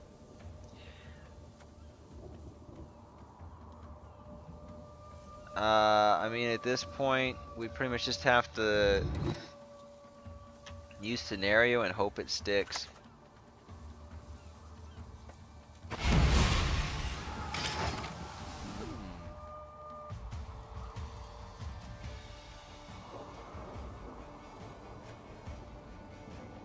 We're not getting any armor though, which is terrible. Oh my gosh, the freaking heat wave. Okay. Yeah, that's... I mean, if everything else sticks, that might be enough points. But, like, we have to do this now, so...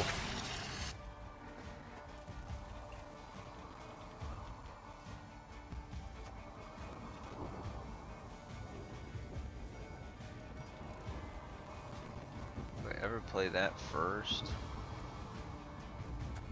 No, I just need to start chunking into other stuff.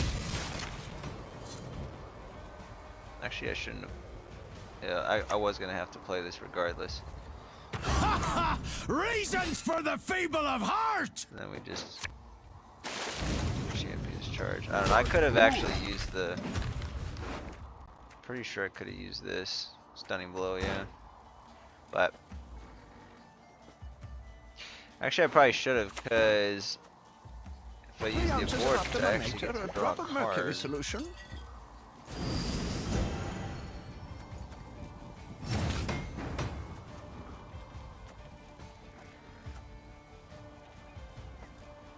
Don't know how much the armor is gonna matter.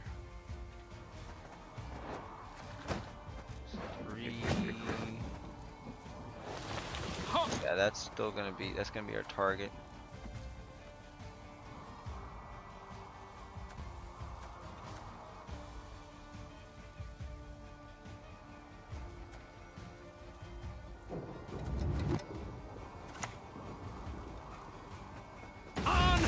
Okay, it's gotta stick. If it doesn't stick,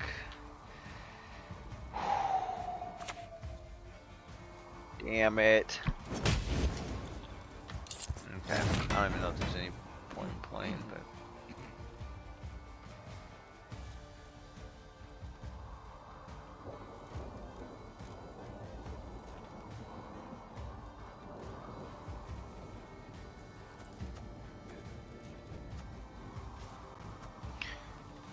damage that until it's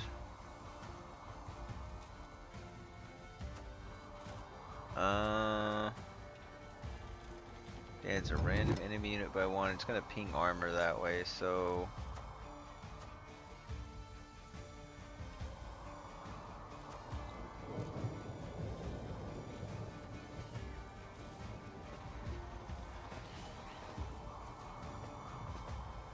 I don't think they're gonna have enough coins. They might boost though.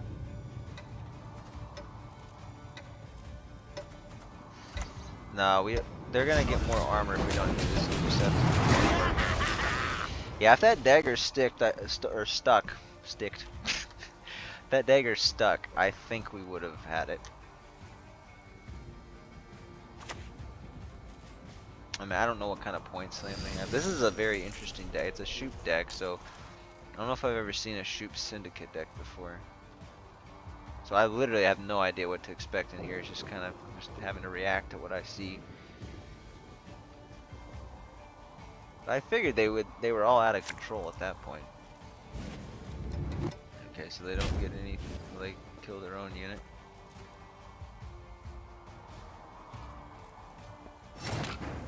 They deny the bloodthirst stuff though, I guess, so that's good for them.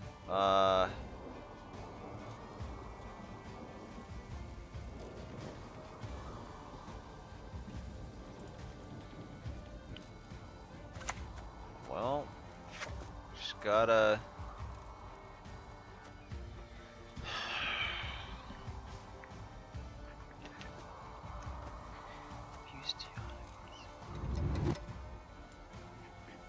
I don't know what do we actually, okay, hold up. 3, 5.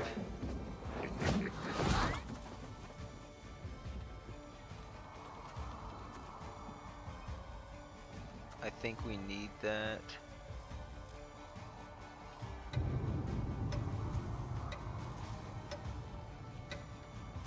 No, I think this is still going to be the best.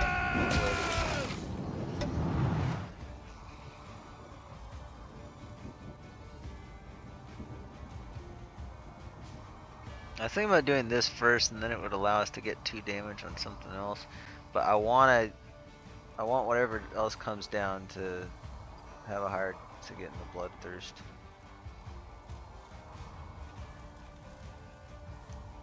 Actually, never mind. It's not going to matter because shoot, I shouldn't have done. Yeah, that was my bad. I was supposed to do the Eastionic. Now this doesn't work. Yeah, we just lose here. Yeah, because I should have done this. I would have needed it to trigger blood, like get this wounded. But then they could always just boost it back up, so I don't think there's ever a situation in which we could possibly win.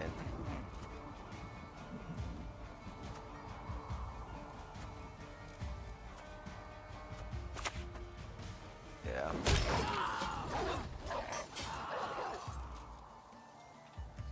She's playing for 4 points, so unless we can just... Yeah, we just lose. Don't like this. So should I have saved the dagger then? I think maybe I should have. I'll sharpen my axe with I your would have played it tail. one turn later. We might have. I think we would have had enough points because they didn't have any removal after that. So unfortunate. That was still quite close though. We're only off by 5 points.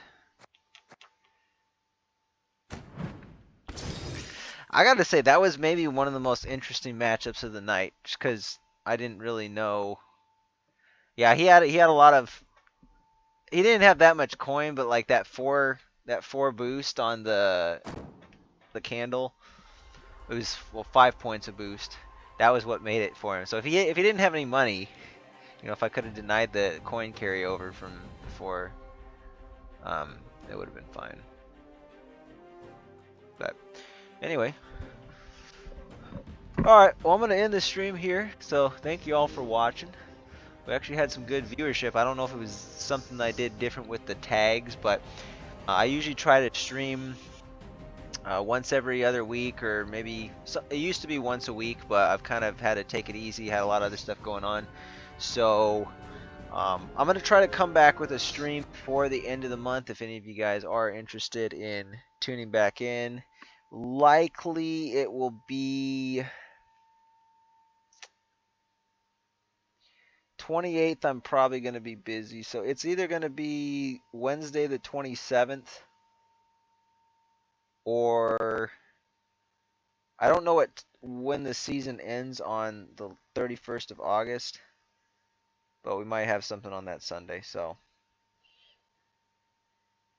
yeah, well, if it randomly suggested it, it might just be something I did different with the tags, because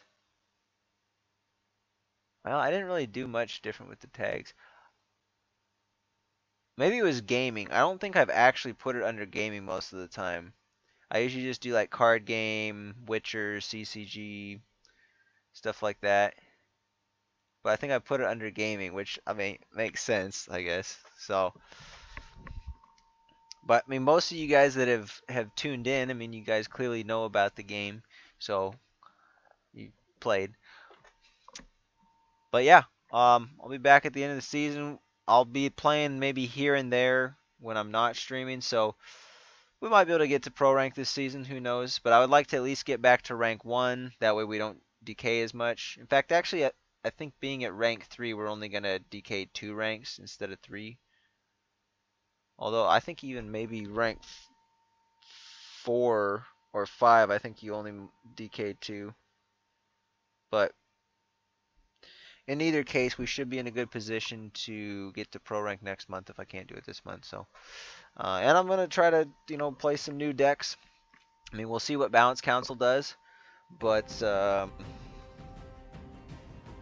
yeah, it's been fun. Pirates is one that's somewhat viable this month, but mostly it's just been some of like the soldiers have been in the meta, and there's been some syndicate stuff, but Golden Necker is still playable. Golden Necker Self-Wound, which I love. So next stream, if we're almost certainly going to play some Golden Necker Self-Wound, because I don't know if it's going to stay that way. I was certain it wasn't going to stay that way going into this season, but it has. I suppose at the high level meta, if people are not playing Golden Necker Self-Wound, then maybe it will stay that way another month. But that would be awesome, because this is, I think, one of my favorite ways to play Self-Wound now with Golden Necker. But I definitely got to tweak some of the decks. I mean, you see there's a number of them that are unplayable here, just because of all the provision nurse increases and stuff like that. But yeah, we'll definitely do something about that, and hopefully put on a good stream. So once again, thank you guys for... Oh, actually, for those of you here, if you want to see some pulls, it's probably going to be bad. So if you guys want to leave here, I totally get it. But I have a whole bunch of ore here to use, so I might as well just open a bunch of kegs and we'll see if we get any cards we don't have. I was gonna open the stream that way and I totally forgot. So let's see, what else can I... Am I gonna get any more ore from this? Yes, I am. Okay. Just keys.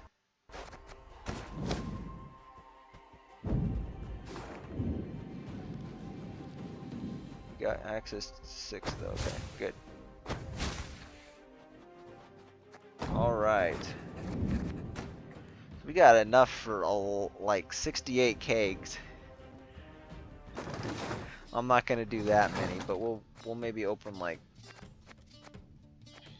I don't think I've opened I don't think I've opened more than like 25 or 30 before. But let's just try some special ones. I kind of want to do the ultimate kegs, but we'll just do 5 of each of the cycle kegs. And then I do need to get some more of the neutral cards, so I think we'll grab maybe 10 neutral kegs.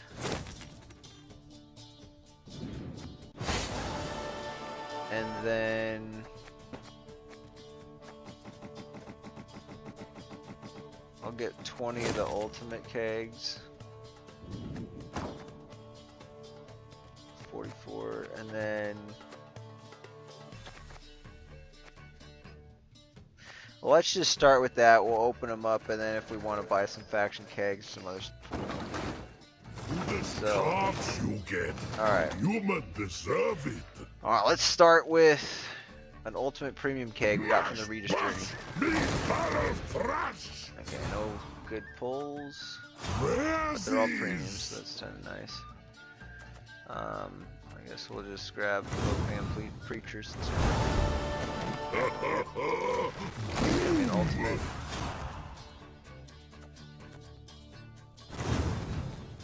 Crack! Smash!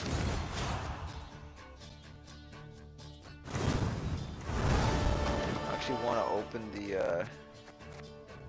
special ones. Yeah, I only bought. Wait, did I only buy 3 of these?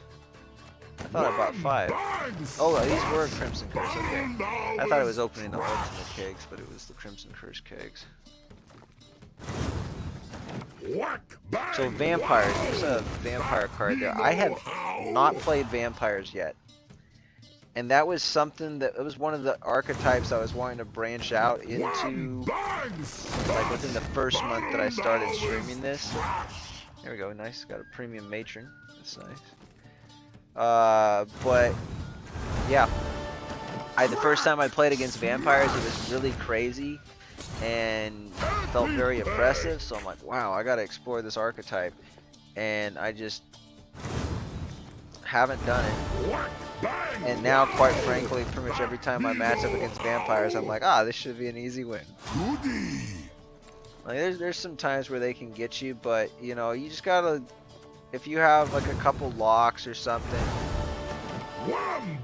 or you know, a couple tall punish stuff, you just gotta pay attention to like one of the Unseen Elder card can sometimes be pretty solid.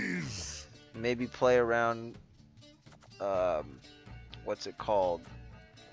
Scarlet or Blood Moon or something like that. Play around that best you can, and then it's like the Marina or something like that. The one that it's on the other row and it prevents opponent's cards from being boosted.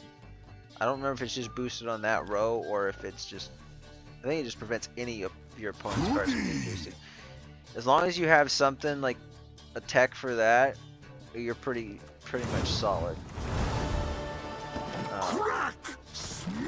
And like something to answer the flutters, I guess, like at least in one of the rounds. If you can't answer the flutters at all, I mean, you better have a ton of points up your sleeve. Like maybe Harmony with all the procs could deal with that, as long as you don't let any of your Harmony engines die to the bleeding. Yeah, vampires in general, they're not that scary. And I would say they're borderline unplayable. Crack! Smash! Guilty Way the Witcher. Epic? Please be mine. Okay. At this point, I assume pretty much any time I draw an epic, it's gonna be a card I already have. Goody! Basically, just looking for the legendaries at this point to round out the collection. Bang! Wow! That we know how. But I did reach the point, probably like.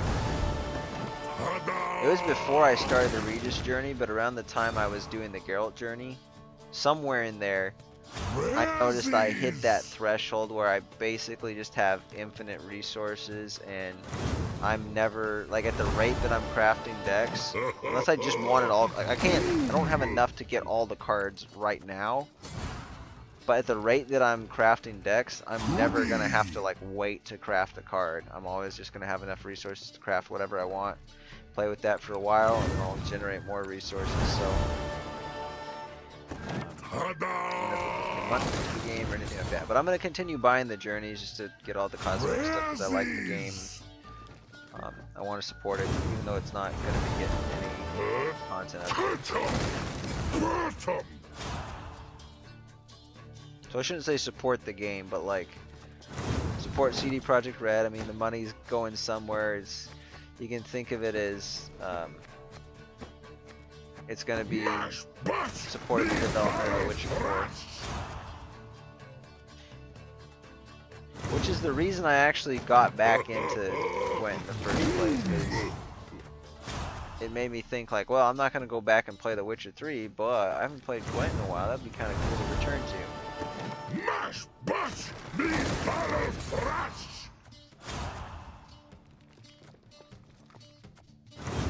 Man, what are these? We're not getting very many pulls. I don't think we've gotten a single legendary this whole campaign. Speak of the devil. Got something. Okay, well, obviously we know which one we're taking. So, Tourney Shalmar. I've only seen this in a couple decks. In fact, actually, I don't even know if I've ever seen this card played. I don't know if I've ever seen it played from hand. I think the only time I've seen it is when people are playing Alzer and they just get it on a spawn. So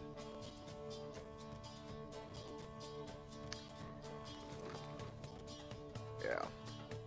So it's not but damage the enemy unit, enemy Nilfgaard unit by 7.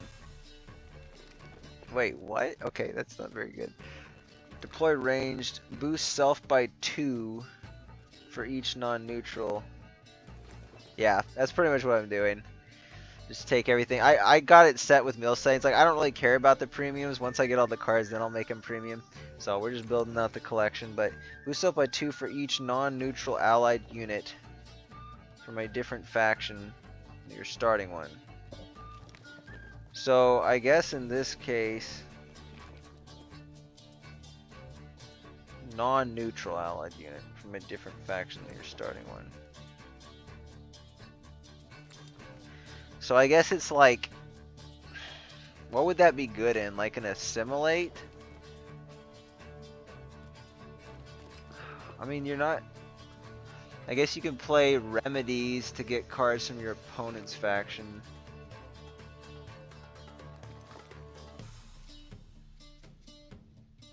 There's other stuff you can create. I mean, yeah, you basically just do like assimilate double cross or something for that. I mean, this card's generally probably only playing for around like 11, 12, 13 points max. I guess as long as your enemy, if you're in a Nilfgaard matchup, this could be really good for like removing assimilate engines. Like, that card's already playing for like 11 points on a 6 plus more for denying the engine value, so. Anyway.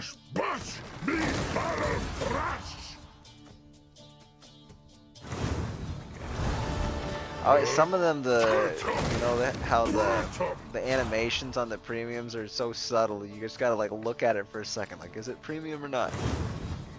Whack, bang, wow! That we know how. Wham! Bang! Smash! Battle now is trash! Goody! Whack! Bang! Wow! That you know how? Now, speaking of vampires, this one, I don't know. To me, this card for 6 provisions.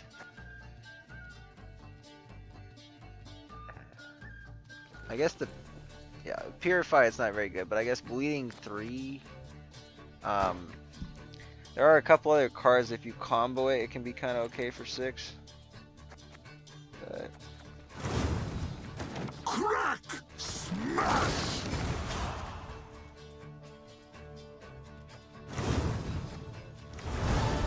Flutters, that's the main thing. With vampires, you know, if they're left unchecked, they just get super tall.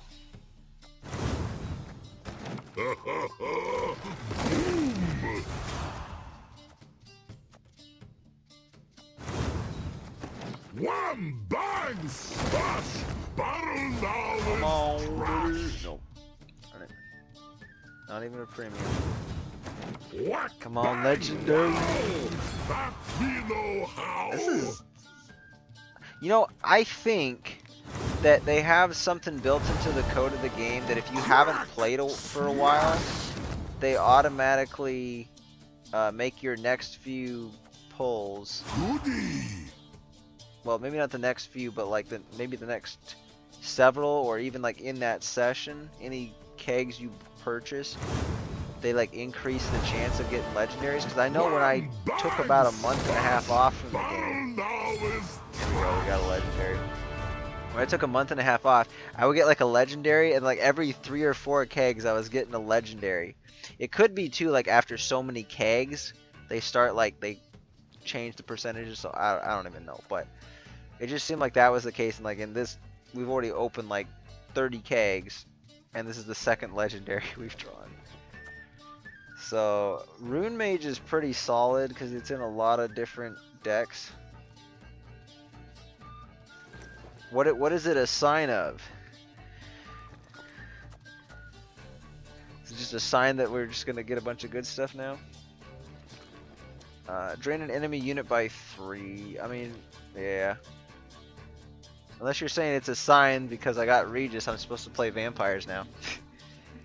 On hand of deck, if the enemy unit is bleeding, increase own base power by 1. Yeah, I don't know. It might be, yeah. I don't know. Let's do it. Rune Mage is, I don't feel as bad like crafting Rune Mage. So maybe that's what I'll work on. We'll finally play vampires for the next stream.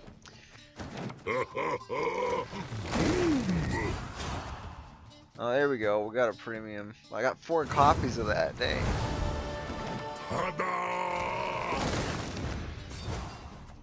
Oh, shiny. Okay, we got an epic. We don't have Prophet. I have not done a cultist deck either. I will say the first time I played against cultists, oh my gosh, I was like, I don't know what to expect, and then they just demolished.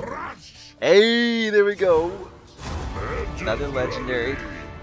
And we get the, this is, okay, this card has been played so much in the Nilfgaard stuff. I like almost never saw it, and then in this patch, I don't know if it got buffed. I don't think it got buffed. We'll keep opening the kegs, and then we'll, oh actually, I can check here.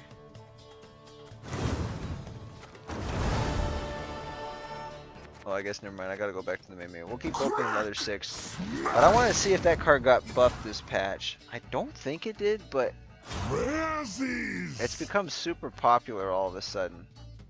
Like, every other time I'm against Nilfgaard, I see that. I mean, maybe it's because Mill is like, I've been seeing a lot of like, for some reason. And I think it's most common in Mill.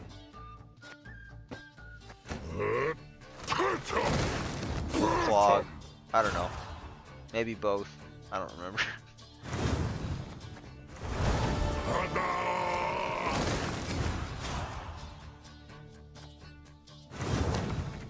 Jeez. It's a lot of errors already.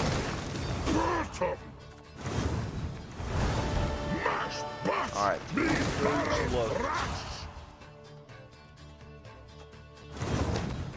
Jeez, what is going on?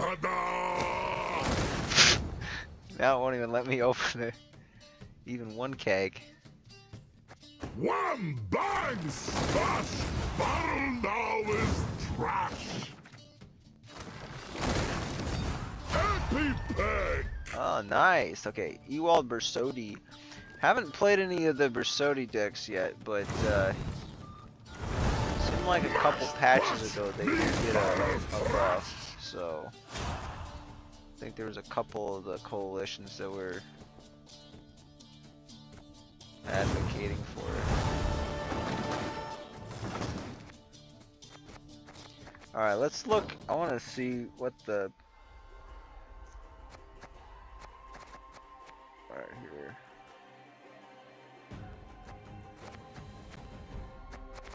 So Eithbald, or Eltbald, got a buff. Yeah, so I don't know why that card's... I mean, Mill didn't get any kind of buff, did it?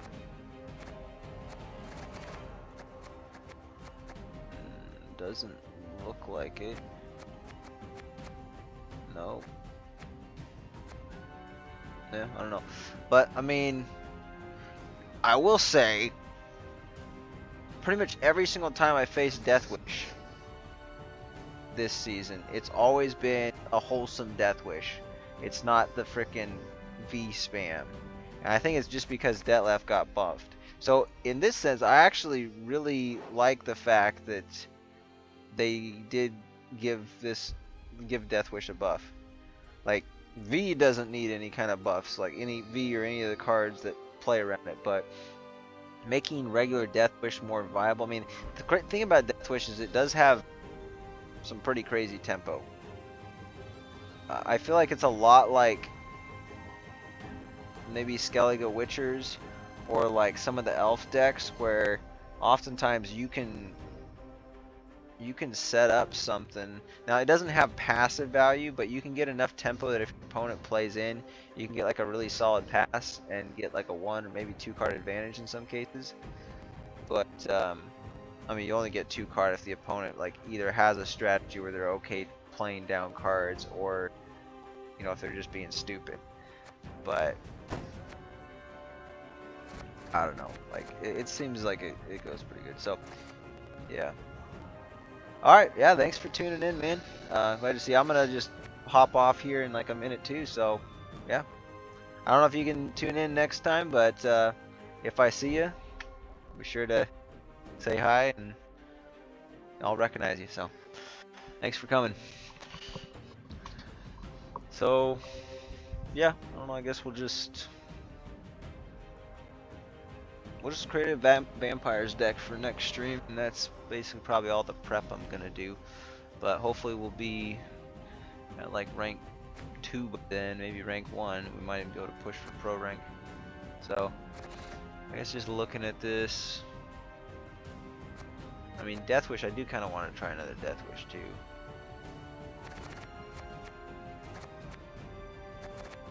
But yeah, the Self-Eater buff was just kind of stupid. I haven't seen it played at like rank 4 or 5. I haven't seen that very much this season, but I assume in pro rank that relics are probably being played more. I do know when I play it, I think people are targeting the Self-Eaters more for like copy stuff because of the buff. So I think most people are, even that are playing at the rank that I DK'd to, I still think that they are aware that Self-Eater is like really strong right now. And in fact, Assimilate, when I've played relics, I actually hate going against Assimilate now, because a lot of times they'll just copy the Self-Eater and I don't have enough control in my relics deck. So the Self-Eaters just like, they can basically use them and I have to be careful that I just have to tempo ahead of them and then get a pass, or just make sure like if they have that option, just shorten the later rounds so they can't do that Self-Eater counter spam on me, because they can effectively play the Self-Eaters and play relics better than I can if they have the cards in hand. So, other than that, I mean, I guess Cursed got a little bit of a buff. Death Wish range. Summon self from your graveyard to the melee row. Consume your lowest powered unit, excluding self. It's a power decrease, though.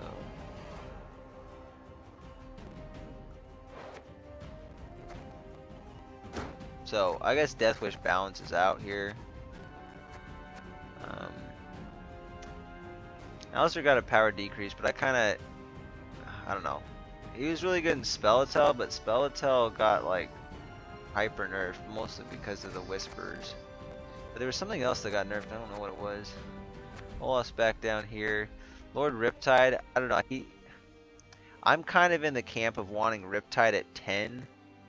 Although it does kind of feel. I know Riptide should probably be 9. But it's mostly because of Ogroids. Because I like the idea of Might being able to play on back row and get that, or potentially like getting enough, like with if you have Might, getting enough armor to where you can play. And I'll tell you exactly why I like it. To be fair, it's probably better at 9 and is going to feel less bad to play against, but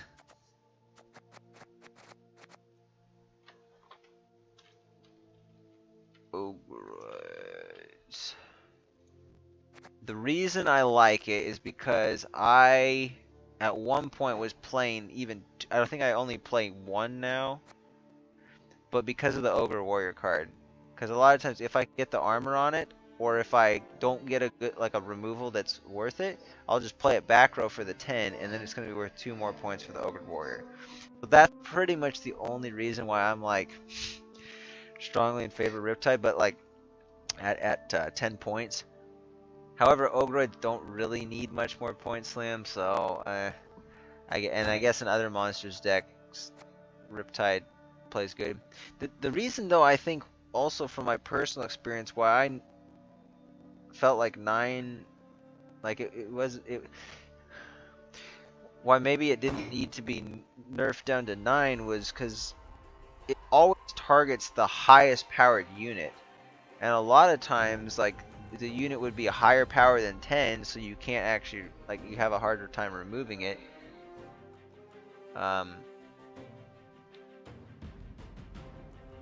Or like the unit you want to remove is just somewhere in the middle, so you have to like time it just right. And then either that or I wasn't getting enough armor on it, so I'm like, I don't really see what the difference is between just using like a regular tall punish or just putting in a heat wave. So in most of the decks where, like monster decks where I would want some sort of a tall punish type option, I wouldn't use a Riptide. I mean, usually Riptide's used in addition to a tall punish, but I would just put in a heat wave. So yeah. Anyway, I'll take one more quick look at this, and then we're gonna say adios. Okay, and Renfrey's finally down to 1. Rage of the Sea provision increase. Rain was pretty good. I haven't played a rain deck yet, but I don't know. I do feel like the meta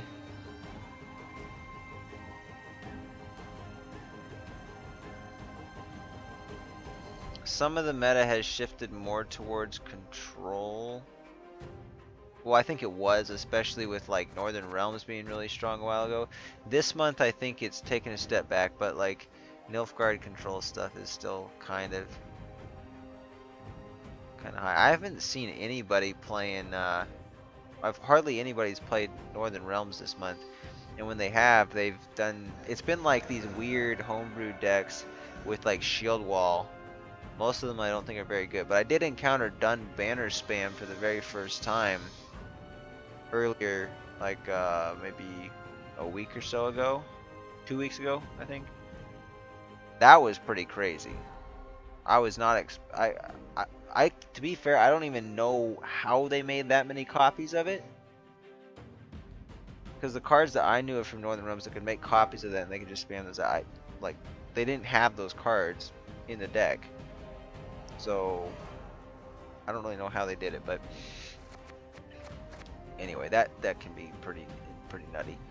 So, but you know, it's interesting. I think we're getting into this month has been one where I think new meta options or even new creations are like the most prevalent that I've seen since I came back to the game, because like I said, we've seen some of the control stuff like get slightly nerfed, like Riptide's a little bit lower. Self wound, like Golden Necker self wound stuff though, is still pretty strong and a good control option with like Newt, and even Warriors are still pretty solid. Although with the, I mean, it was when the Warlords were at 5 provisions, it was actually, are they? They're not back down to 5 provisions, are they? I think they're at 6. But anyway, that was they were a lot stronger then, so I think a lot of people aren't playing it quite as much as before. But also with like Whisperer and like Alzer, there was a lot of that stuff going on. It was like point heavy, Cleaver's Muscle, which that buff was kind of stupid before too. But there was a lot of that stuff. Like if it was either like control stuff was getting overtuned, or Cleaver stuff was, or not Cleaver stuff, but like a lot of engine decks were getting like overly tuned. So the Whisper one, this is actually probably a good change, although it does mean that I have to basically structure every deck that I've had with her in it. I have to make some pretty significant changes to it.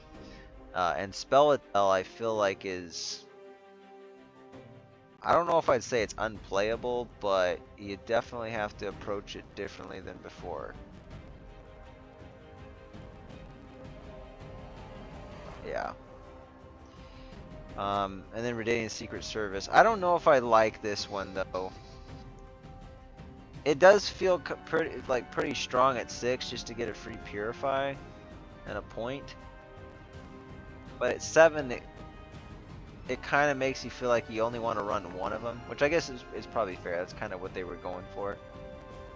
So, and Open Sesame. I think at one point this was this might have been a 4 provision card, but it was 5 for the longest time, and I just haven't played any of these. To be fair, I haven't really experimented with Syndicate as much as I would like. So I should try playing a crime deck this next season. So I think that'll be the main thing. We'll prepare vampires for next stream, and then next month I might try some crime decks.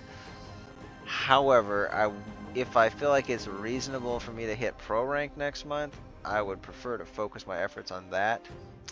So we'll see. But if Syndicate does get some buffs and crime decks become like big, you know, thumbs up for him, then I'll do a crime deck and try with it. Now Seagull, I actually want Seagull to go to 2 power now.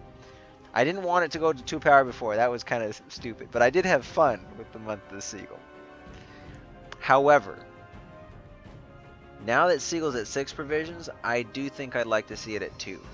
It couldn't be at 2 when it was at 5 provisions, but since it did get nerfed to 6 provisions, I think having the 2 at 6, because that equates to, it's 2, 4, 6, 8, 10, 11, and then potentially, so it's 13. A 13 for 6. I feel like that's okay. Some people think it's still strong, but like, it's better than a 13 for 4 like it was. Like, that was just ridiculous. And 13 for 5 is still way too strong. But a 13 for 6 feels okay to me. It does feel a little bit strong. Like if it was a 12, I mean, there's no way to make it that way, but like 12 for 6 feels okay. Even 11 for 6, I guess, feels okay. But what about 7? Maybe at 7 you could buff it to 2. I don't know. That's interesting. Seagull is just a card because of the number of extra bodies it spawns. It makes it very difficult to tweak this card without really throwing off the balance of it. But I think it feels as good, if not better, as a 13 for 7 than it does a a 7 or whatever it was for 4. I think it's 7 for 4 is what it was at one point. So anyway, and then provision decreases. I mean, hand buff. That's the other thing. So next stream, vampires and hand buff. That's what I'm gonna try to do. And Hemdall's playable too. So anyway, once again, thank you everyone who tuned in. It's been actually, this is one of the most successful streams I've had. So it's giving me hope. So, all right.